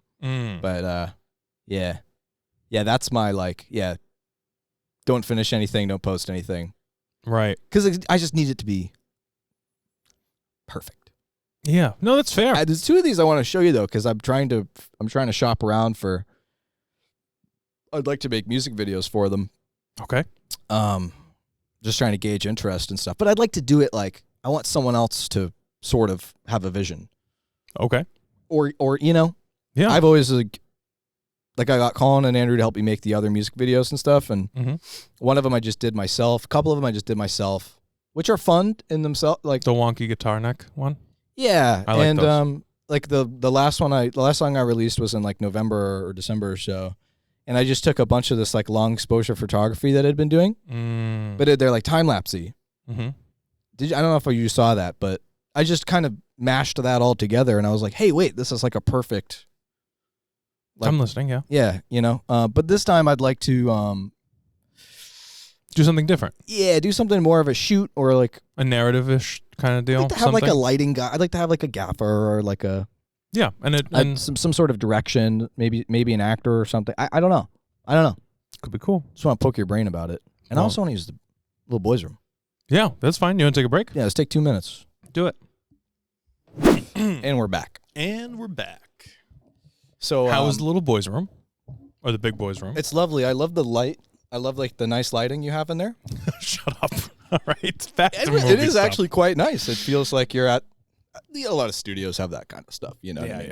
yeah. I like that little light. When we were talking about, like not like chewing someone out or something. Right. Like Owen basically, because Owen was a best boy on the movie that Billy hired me for, that first full run I did last year. Yeah. It was called Best Place. We were housed up in Provincetown. Mm-hmm. So that was my first like union movie. Yeah. And I had met Owen like once on Air Blood was one of Ben's things. It was like a dog that. I play on Air Bud. Yeah, but it's like a serial killer dog. Air Blood. Yeah. But anyway, dun, dun. Owen was really like boot camp for me, and he was so like he just spoke my language. You know what I mean? But he was the first. He was like, I mean, we're at work. Like he just said things in a way where I was like, yeah, you're right. I should probably clean the act up a little, and because I just like my experience was just like on like a 2-day shoot, Air Blood or whatever. Like everyone has like beers in the Airbnb, and everyone's just joking around and. Right. Yeah, like they're doing it for reals, but like that was sort of my. Yeah. And they were like, no, like we're. Well, I think hang out, but at the end of the day, I think that's a good point. Again, this is just touching on. We touched on it a little bit last week, but it's doesn't matter. It's good conversation. It's good to get the more perspectives on it. But like, there is something to be said about like, we are still trying to make something. Like we're not here to just jerk each other off with a camera in front of us. Like we're trying to actually make a movie at the end of the day. So, yeah, and that's the only thing that I get somewhat aggravated about on sets is like, I love I genuinely love everyone that I work with. And so, but because of that, there's a lot of the downtime. I love a good rap party. I love like hanging out and bullshitting and everything else. But like when we're on set, if we all just fucking do it, it's going to be sick because we're all so fucking talented. Yeah. So, like, I promise you, I will make time. Like, I will make time to drink and chill and hang out and do things. And we will, like, I will go to the ends of the earth to have a good time. But, like, when we're on set, like, let's just fucking make a really cool movie. That's all I'm saying. Right, yeah. So it's like aggravating. Not again, nothing toward you at all. But it's aggravating when you have, because you have a low budget and your PAs are like 18-year-old free PAs or whatever. And they are goofing off because they see someone who's close to the director goofing off. One person does it. It starts a chain reaction. And it's like, oh, well, this isn't really a real set. We can just bullshit around. It's like, no. It's a real fucking set, and we're going to make a real movie. And if anybody wants a check out of this, like, we're going to make a real fucking movie. Yeah. So it's like we all just have to do our job. And then all of a sudden the mood switches, and it's like, oh, the director's an asshole. It's like, that's not what it is. It's not even close to what it is. It's like what are we doing though? I'm not paying to hang out with friends. Like, well, let's make a fucking movie. Yep. If we're gonna like hang out as friends, let's do that. And it'll save me a fuckload of money. You know what I mean? Like, let's just hang out as friends. I'll buy a 6-pack. That'd be great. But I had known how to act professional because, like I said, my internship was like big fish stuff. Like it was, and we traveled, and it was not a joke, and I was not joking around. But like, because I met all those. No, but I mean the mentality is all I meant, like that. Yeah. It was just like a weird, like, someone had to say it to me, and I think that's just my personality. Is I have a tendency to be like kind of a shit stirrer and all those sorts of things, and but you're not. But you do I it met in a them way all in context that like we were having like a lot of fun. Sure, but I don't. But Sam, at the same time, I don't think that you've never struck me as like disrespectful. Like you're not. Like some people, it depends. You don't think so? Just trying to crack a joke. Yeah, fuck everybody else. Has made some disgruntled. We are all that matters, Sam. Some disgruntled. Remember, I was saying like I'm in a lot of sort of like very different circles. Oh, 100%. Which are mainly not film people, like the majority. And some real grumpy folks out there. Even in the film industry, there's some grumpy folks out there. Yeah, but at least they are still in film. I don't know. It's sort of. You know what I'm saying? I don't know, dude. I've met some really, like, I would say it's about equal. As many people as I've met that, like, inspire me, that I, like, want to work with on something where I'm like, oh, I hope to God I can afford to hire you someday just to have you there. Because I'm like, oh, I love this person. They're so cool. I've met equal amounts of people who are just like, ugh. We gotta go back to one. Oh, dude. And you're like, oh my God, you're so fucking. It's like a drain to work with people. I actually like would love to touch on that. Yeah, go for it. This is one like you're saying. I feel like you're knocking editing a lot. Not knocking it. I'm an editor. What do you mean? That's true. You have the right to. We have the right to. But I'll tell you, man. Like I fucking love editing. The largest thing I ever did was like that Liam Neeson movie, and I only did 2 days. Yeah. But that was with, they just needed extra. They were just doing an outdoor setup. Yeah. They were doing like a larger thing that day. This needs extra bodies to sort of like lug sandbags around and just be on standby and that sort of thing. And I didn't have a bad experience, but like I was working with this crew that I hadn't met before, and these guys were all like 40 plus. Yeah. And these dudes were just so like, and I was like leave. I have no, it's not that. It's not that. Well, for me it is. It's not that. Like they're pros. Yeah. And they knew everything. They're like absolute veteran pros, knew what they were doing. Yeah. But I was just sort of around them going like, well, this isn't very pleasant. You know? Yeah. And I like that I'm very thankful that I know how to use a computer and edit. Yeah. 'Cause I'm 26. I mean, I meet people my age or younger all the time who can't friggin' use a computer. Really? Yes. Wow. It's like to like an equal almost amount of, like boomers, like my parents. Yeah. We're just like, how do I what? Really? Yeah, seriously. Wow. Like just basic things on a computer. Basic things on a computer. Like it's not an age thing.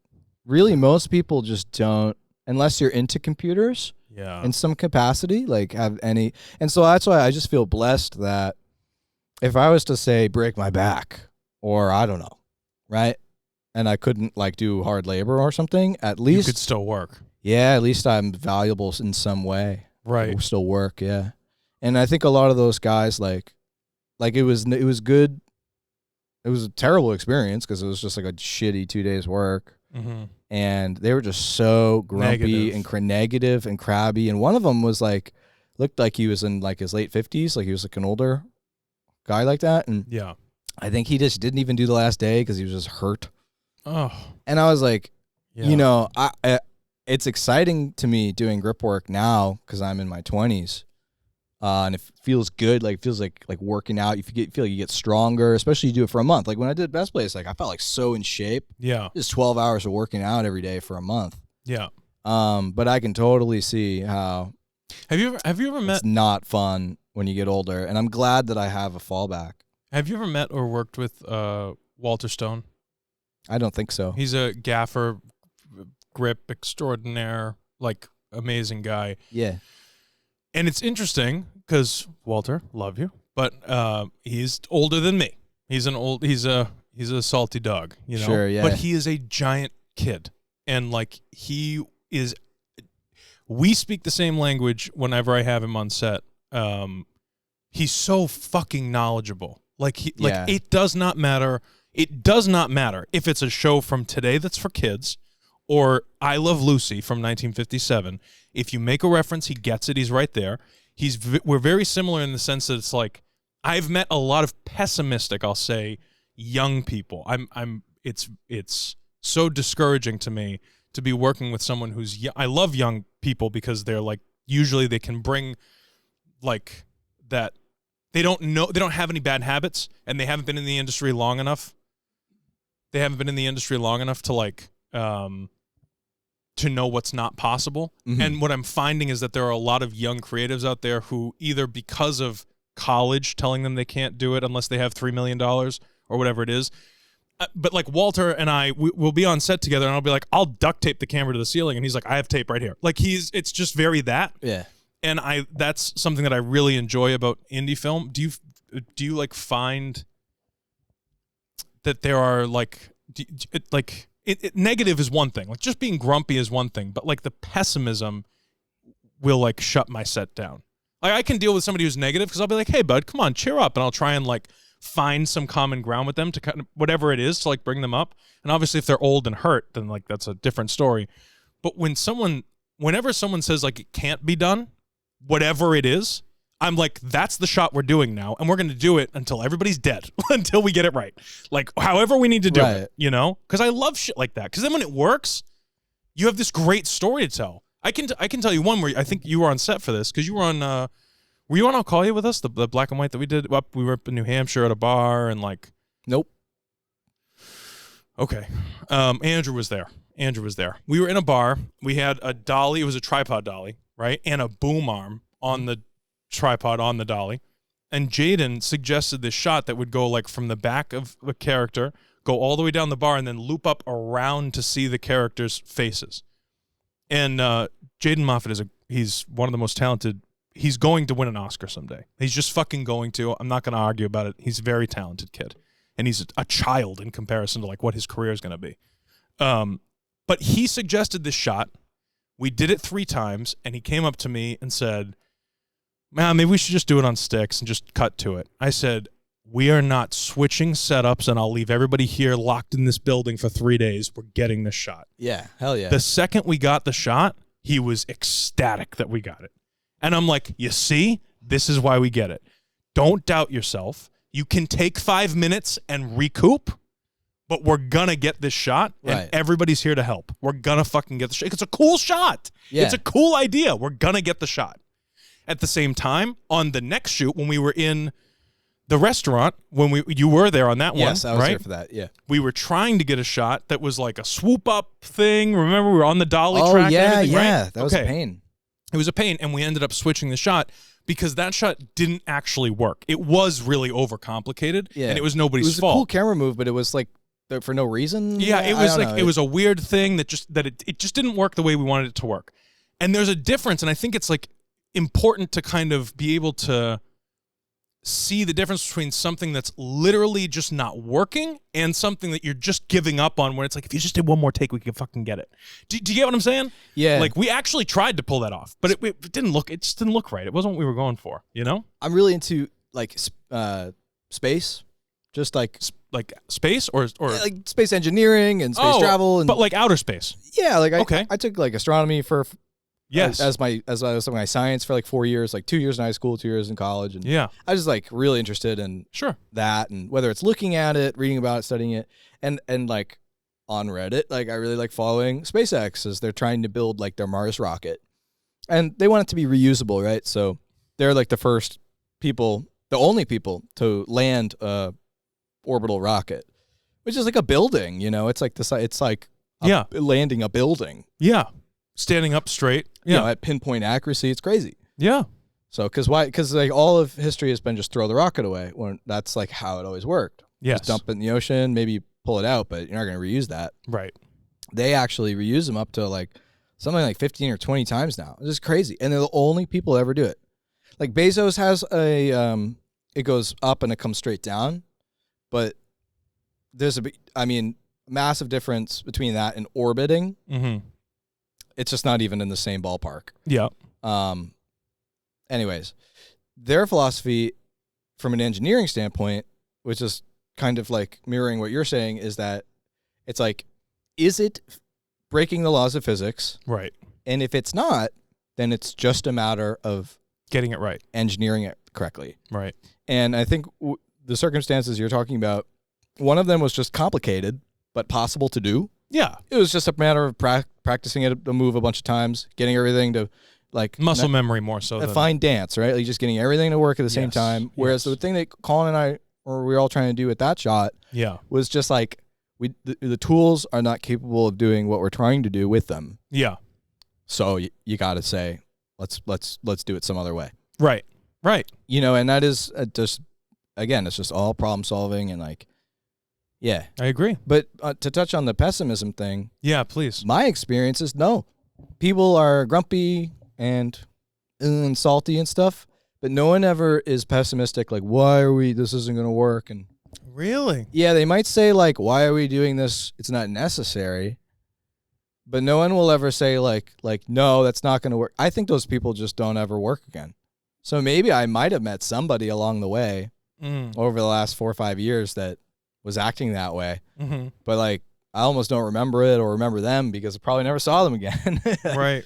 Yeah, like even like the grumpiest, saltiest guys, everyone understands that like if it's physically possible, it's just a matter of getting it right. And it might be a pain, but the payoff is so much better.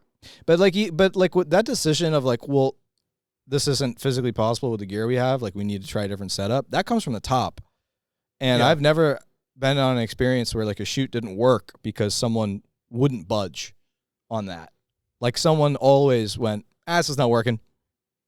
86 it, take it out. Yeah. And everyone goes, fuck. Yeah. But, yeah, like I don't think I've ever been on a shoot that just didn't work. Even in college. And I know that happens, but I haven't personally. Yeah. I've been lucky not to be like in that situation, I guess. Yeah. Yeah, no. I mean, everything always ends up working out. It's just a matter of like how much time we're spending, what are we doing? Is this like does what we're doing right now that's taking forever, is it necessary? Mm-hmm. All of those things play into it, and then timing, budget, everything else, like all that other crap. Especially it was for like the opening shot of a scene.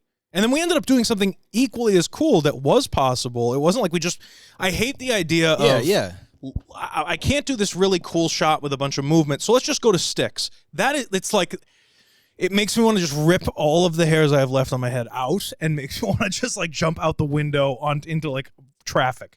Like, no, we're trying to do something innovative and new and fun and something that's going to captivate people, and to just go from the idea that's not working, granted, to just basic sticks because you want to get through the shoot. We're not making a movie. Yeah. Now we're just turning a camera on. There's a big difference to me. Well, right there, that's the same with the music. It's like, that's what I'm saying. I'm always trying to do something innovative and new, right? But it's got to be good.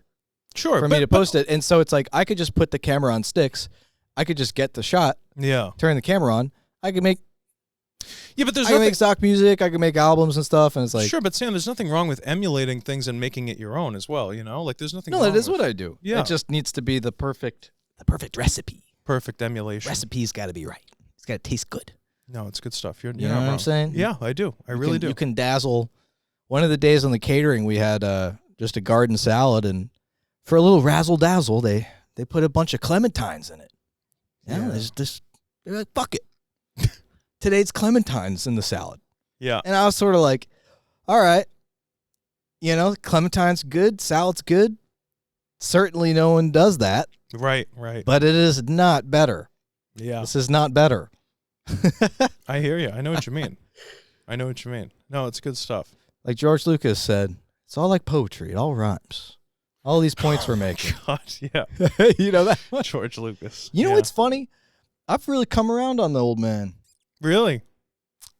That poor bastard got such a bad strain of press. Did he? For what?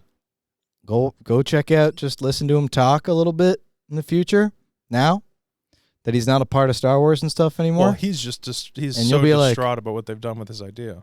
I just watched this thing the other day, and it was like George Lucas talks about how he became a filmmaker, and it's just like 7 minutes of him talking on some college graduation when he talks about something. the animation class, and he I don't know, but he switched it at the end and just started talking essentially about the meaning of life. Well, I think they're congruent. I mean, they like run parallel to each other, I feel. Any art, music making, cinema, paint. I don't care if you're a sculptor and you make bowls all day long. That is to me, art is the meaning of life. I know it's a weird existential thing to say, but it is the truth. What do we do? Fuck money and taxes and all this other bullshit that we get hung up on and looking cool in front of our friends and everything else. If you're not creating something that's going to last after you're dead, your life means nothing. Yeah. Sorry. Like I'll be the first person to say it. We all need accountants, okay? We all need doctors and lawyers, and but if you're not adding to something that after like you die, if you're not creating something that is going to be shown to people 100 years from now, your life is meaningless. Well, Mike, actually, because I just remembered because it was so profound and so simple. Yeah. And I do think it maybe pushes back on what you're saying just a little bit. Okay. I think maybe that's relevant for us artists. But having like lived and known and like my bunch of accountants. Name an accountant from 1785.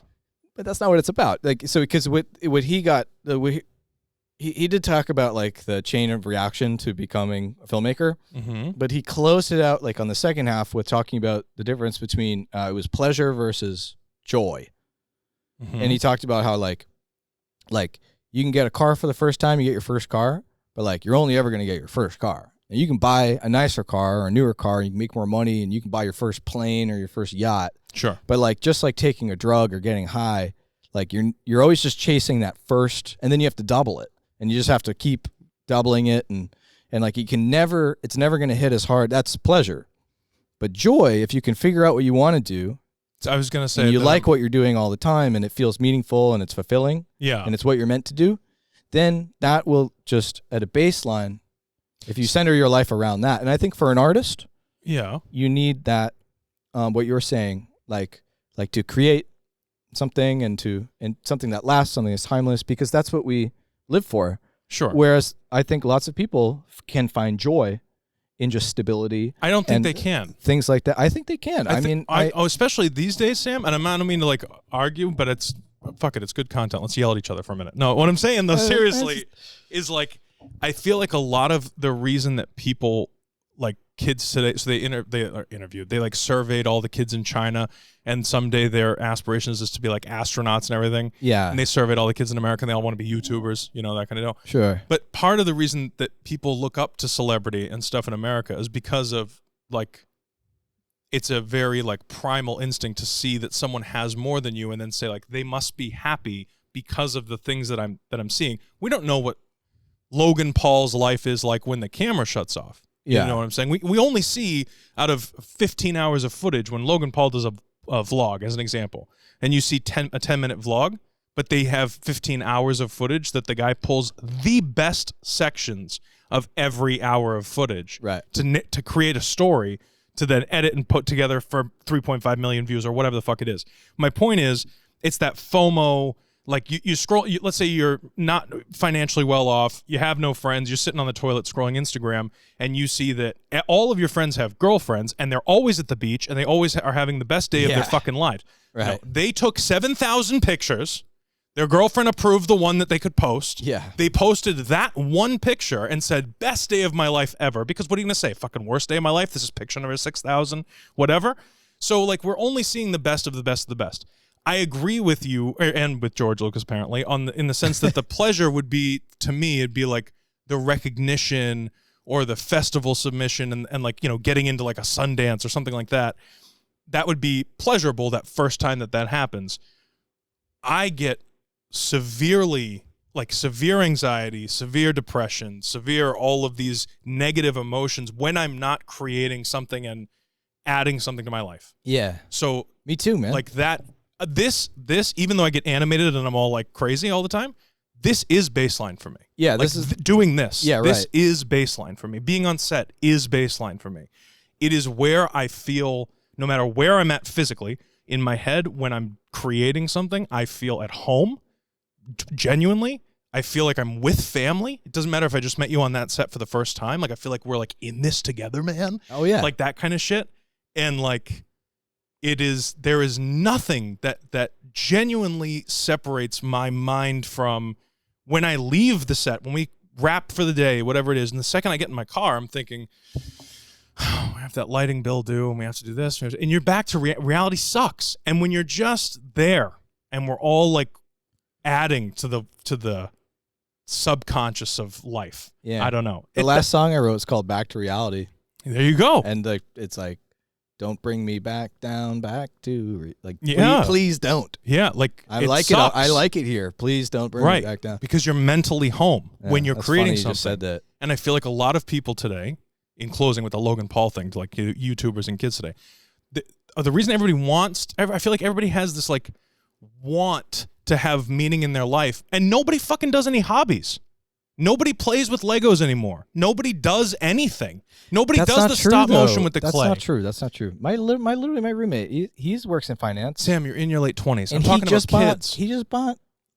I think they do though. I think you just aren't.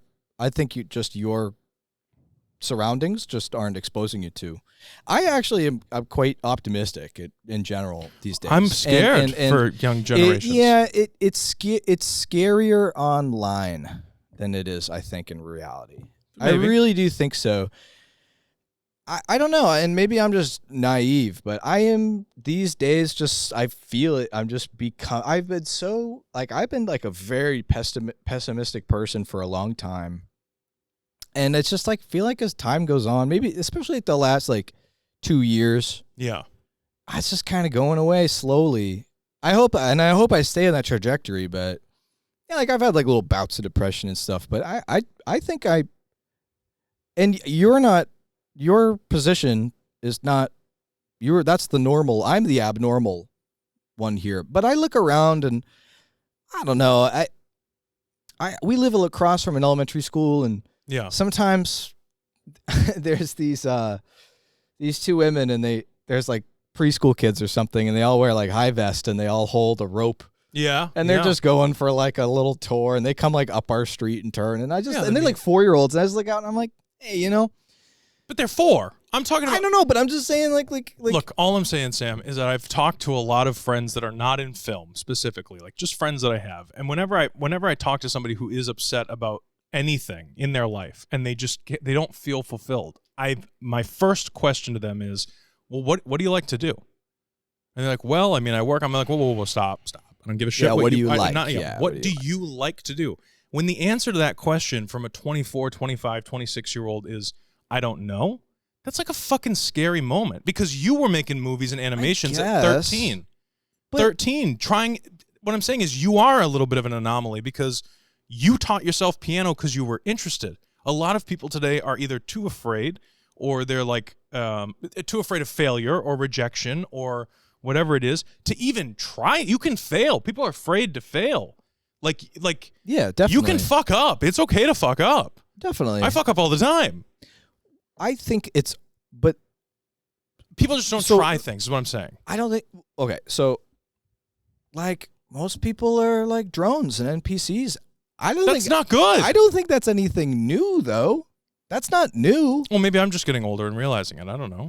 I think like if you look back historically, I don't know, man. It is not anything new that most people just live their life on autopilot. I could not live that way. That's the thing is that's like, psychotic. so you like, I think, I don't know really your social network, like what that's like. Sure.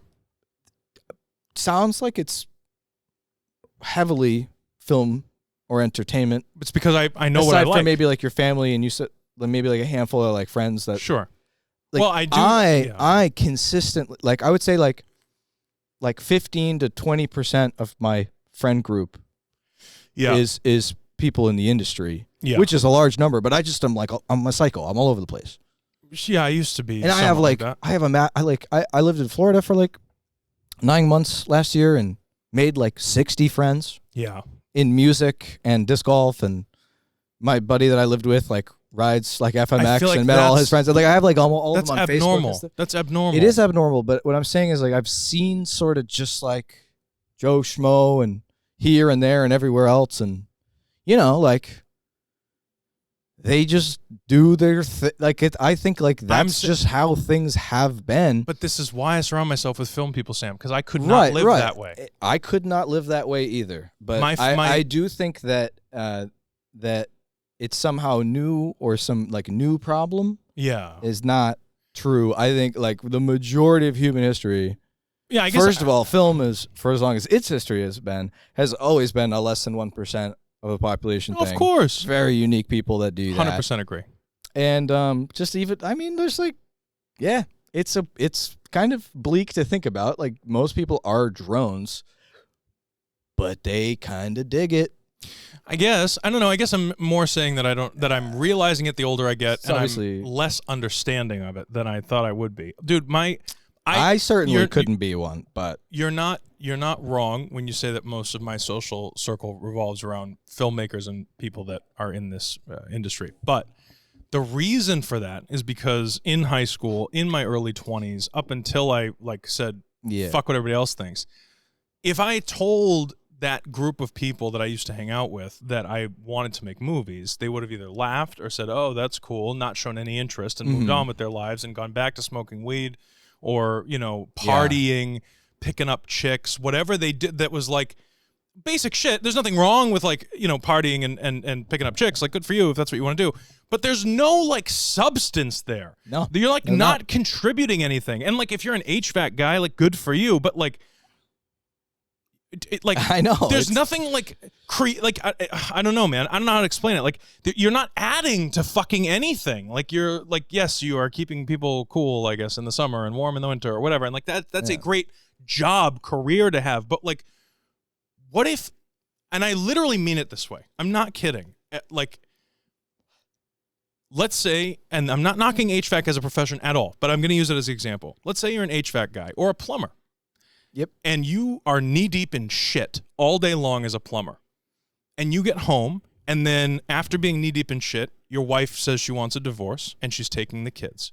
And your dog's old and it's going to die. And everything goes to shit in your life. I'm serious. It's a terrible day. But shit happens, right? These things happen. Life fucking happens. So my point is, in that situation, what do you do that's going to bring you a little bit of fucking joy? And if the answer is, I don't know, that's what's fucking scary about not having a hobby or some form of a creative outlet. That's all I mean by that. Yeah, I agree. I think that's like, great life advice. The kid that I know that's a plumber, he loves cars. So he likes being a plumber because he makes a lot of money. When you need money for car, if you're a car guy, you need a lot of money. He's like a trade guy, so he does plumbing for like MIT. So when I say plumber, like he's up there. Yeah, he's like in the walls doing like industrial fucking.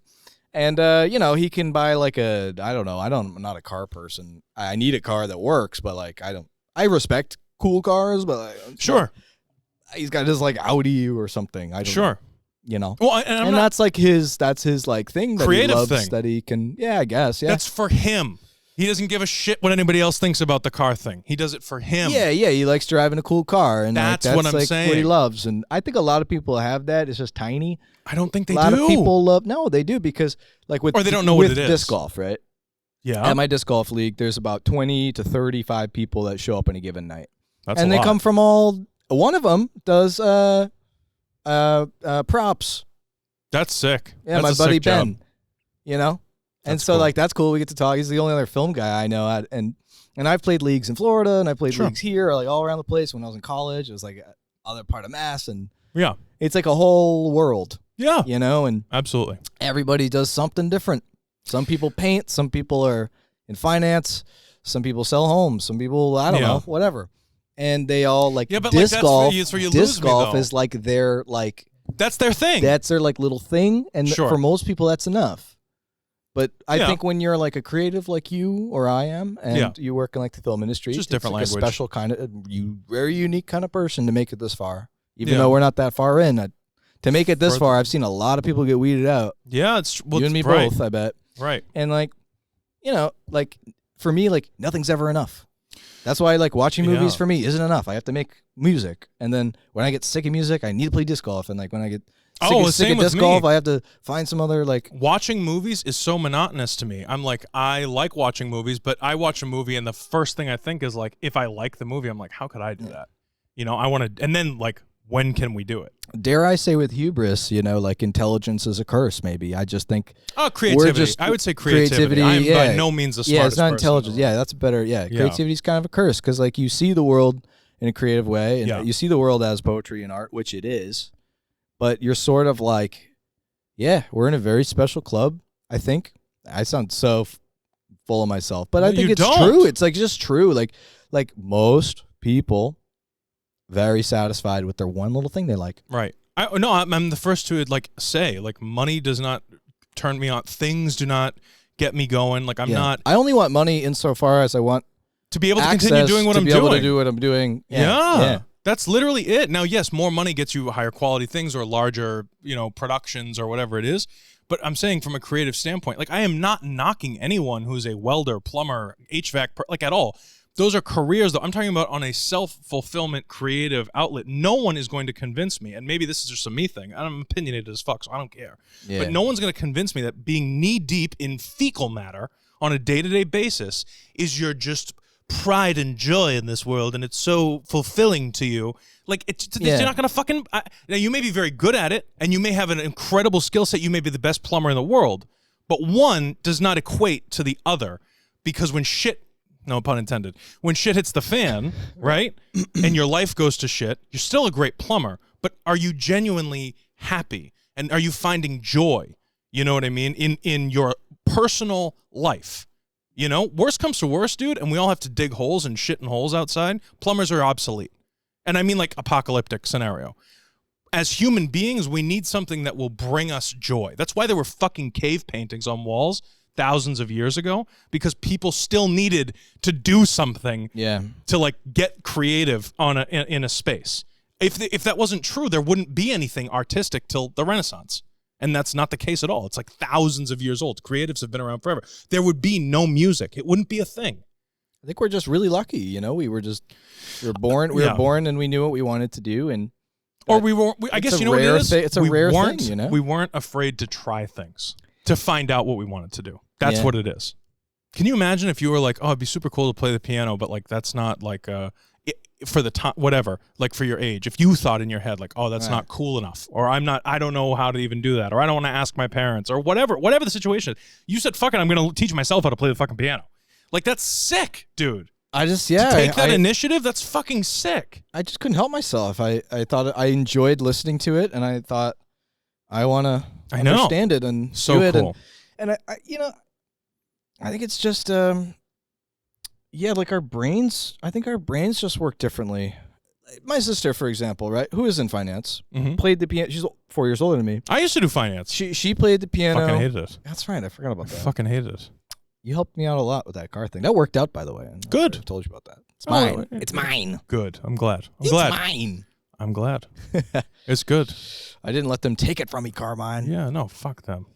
Yeah, there's no way. My older sister played piano before me, and she took like piano lessons and stuff, and she was always playing like boring ass like Beethoven shit. I don't know what she was doing. Right. Not fun Christian stuff. I don't know. She played at church and stuff, and that's cool though. It was great, and it was cool to watch, and then she just sort of stopped, and both her and my dad said to me in college when I put out a song or two, they were like, what do you mean you wrote that? And I was like, well, I was like sitting around, and in my head, like, yeah. I heard it. Right. And they were like, you just heard it. Yeah. I was like, yeah. Yeah. And both of them were like, I basically in different ways said like, I just can't fathom music I've never heard before. And I thought, yeah, sometimes I sit and methodically, almost mechanically work it out. Yeah. And you know, and whittle it and shape it like a sculpture and get or something, opinions and get it there. Other times I'm just grocery shopping or like 2 a.m. and just fuck, and I have to bust out voice memos so I don't forget it. And they were like, they were just like, I can't imagine ever in my life hearing music I've never heard before. But they both love music, learned to play in some capacity, some small capacity. Replicators, like they can hear music and play it. Yeah, yeah. And I do think that is just something you can't teach. Some people can just imagine. Oh, you're saying what you do? Just anyone that can. In comparison to what your sister does, I'm saying. And one time, my sister and I had a conversation where she said, like, well, can you, she has a word for it or something, but like, there's some word for it where creativity. Some people can't, well, no, but there's like, some people can't imagine an image in their mind. Yeah. They can say objectively, like my sister said, she's like, if you told me to imagine a thing I haven't seen before, I can't do that. I was like, I could do that. Yeah. That's all I do.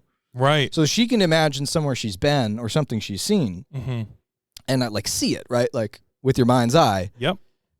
But she said, like, if it's something that I have not previously experienced, then no. I was like, I can hear things I've never heard. I can see things I've never seen. I can, or imagine what they would be anyway. Yeah. Yeah, with your mind's eye. And I think that's more rare than it seems to you and me, because that's just how we are, and we surround ourselves with people who are that way too. Yeah. But and that's why when you're saying like, I think a lot of people are that way. I don't know about your social situation. Like I've curated my social situation to be like, I've been on, I don't want to say like both sides of the train tracks, but it's true. Like I want to surround myself with people that are opinionated and creative and won't just say that's bad but can't tell me why. You know what I mean? Like or that's good but can't tell me why. Yeah. Like I want it's the best feedback ever. What? Somebody that's not a creative goes like, yeah, it was cool. But like when they say it's bad and then you go, okay, well, what's bad about it? And then you're like, they're like, well, I don't know. And it's like, fuck, man. Well, why? What would you change? Like, what do you mean? That's like, true. That's the flip side of it. But right. when someone that doesn't create, like my mom, cannot also do any of those, imagine things. Oh, sure. Yeah. So it's like if she ever show her a song, she likes it.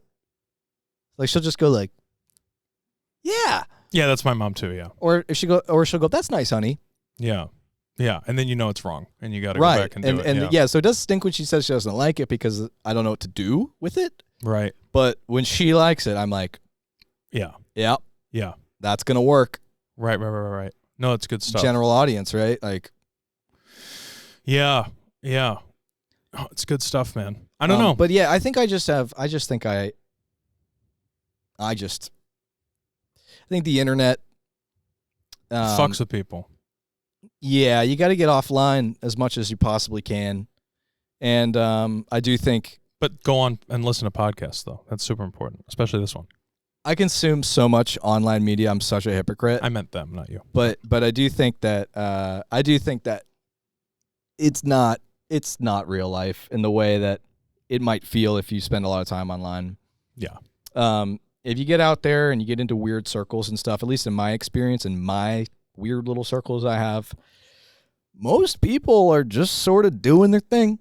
Yeah. And they're really not that stressed or worried about it or depressed.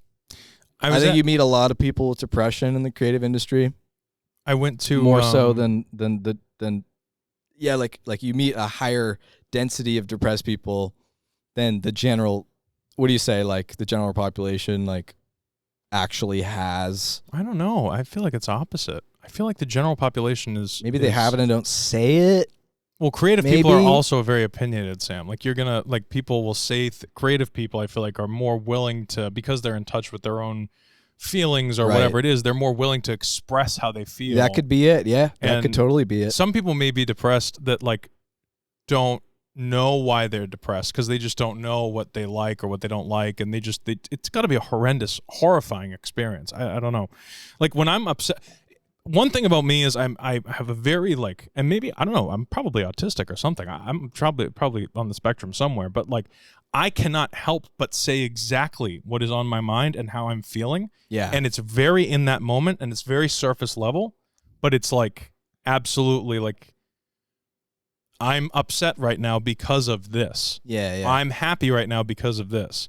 And the emotion is there, but like it's very surface level stuff, and it can change, like I don't know. I think I was going to say something that was like, I was at a festival, film festival, and they showed a screening of the film, and then they showed like two other films. And at the end of all of the films, they had all the people lined up to answer questions. And there was a young woman who raised her hand and was like, I'm not a filmmaker, but I want to be. What advice do you have for someone who wants to get into the industry? And I just remember one of the directors on the panel answering and saying, like, just be prepared for a lot of, like, rejection and failure and all this other stuff. Yeah, it immediately goes to, like, and I was like, it's going to suck and you're going to hate it. And people, just be prepared for people to not like your stuff. But there was nothing positive that came out of this kid's mouth. And I was like, stop giving a shit about what other people think. Yeah. If it makes you happy, it doesn't matter if it's good or bad. It really objectively does not matter if the art that you're creating is good or bad, if it makes you happy, because that's the point of the artwork. And if someone, the idea behind artwork is getting someone else, a third party, to see what made you happy. And that's usually a good story, good script, whatever, blah, blah, blah. But like if you can see what made the person who made it happy, it'll make you happy. So if you can translate that message the right way, your stuff is good. That's what it is.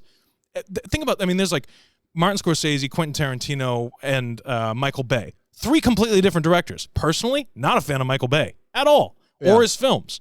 There are tons of people out there who hate the first 2 and only like Michael Bay. You know what I mean? They're not wrong. I'm not right. It's not about like, it's all subjective. The point is, can you get your message across to people in a way that is the same way that you got the message across to yourself? Can you make them feel what you felt when you created that artwork? That's what I feel like it's all about at the end of the day. Yeah. And if you can get a lot of people to do it, you make a lot of money. You'd be super successful. And if you can get a little bit of people to do it, you won't be as successful, but you'll still be happy. And I think that's the main thing, you know? Mm-hmm. I don't know. That's definitely like, that's definitely like a ready. So if that's like the high altitude sort of like philosophical I live approach in that to space a lot. Yeah. Tell me what you think about this. Like, because I think a big problem is that like creatives have a hard time, like when that kind of question comes up, like what advice do you have for someone who wants to be in the industry? Like, I think a little bit of objective steps you can take is sorely lacking, because my answer to that question. And I want you to critique my answer, but sure. What I would have said. Okay, ready? Mr. Lucca, I loved your film. Yes, you in the front with the hair. Hi, the green hair. Yeah, I want to get into films, but like, I've never done it before. What advice do you have for someone who's not in filmmaking but wants to be in filmmaking? Well, I think a real step, if you really want to get involved in film and you haven't any experience, probably the first thing I would say to do is save up $10,000, and then quit whatever job you have, free up your schedule for at least 3 to 4 months, ideally 6, and just go work for free as a PA, and then after 4 to 6 months, see if you like it. And if you can show up on set and you don't hurt anybody, number one, so don't injure anyone, and don't break anything, then you'll probably keep getting called. Interesting perspective. And I think that's probably just the best advice you could give someone that wants to break in. Okay, so you're thinking of it from an industry level. I mean, quite literally, if you want to get involved in filmmaking, and you're not, save up like $10,000 or so for rent and food. Okay. Quit whatever job, free up your schedule 100%. Okay. And go be a PA for as long as that money lasts. Okay. And if you don't injure anybody, number one, and you don't break anything, number two. Yeah. There's more to that list, but those are the most important ones. Those are the fireable, cancelable offenses. So you're thinking of it from a position of like wanting to be a job real, on set. Logical, actual thing you can do to get involved in movies. In the industry. Yeah, if you like don't being a grip or a AC or something like that. Or a PA. I'm talking about. You gotta go do it. You gotta go be on set. Okay, so and you're not gonna get paid at first, so you need to have savings. Sure. That's great. You're not wrong. The way I would answer it differently, though. Yeah. I would say, I'm just saying, because I feel like, and everybody, and all the directors on the panel, each of them had a different answer as well. Like, but my answer to that question is, get a camera and make a movie. That's true too, but that's not what they asked. Though they didn't ask but like they said how to get involved in film. Well, yeah, they'd never made a movie before. That's what I'm saying. They were asking the directors. You know what I mean? Not like how to get a job on a set.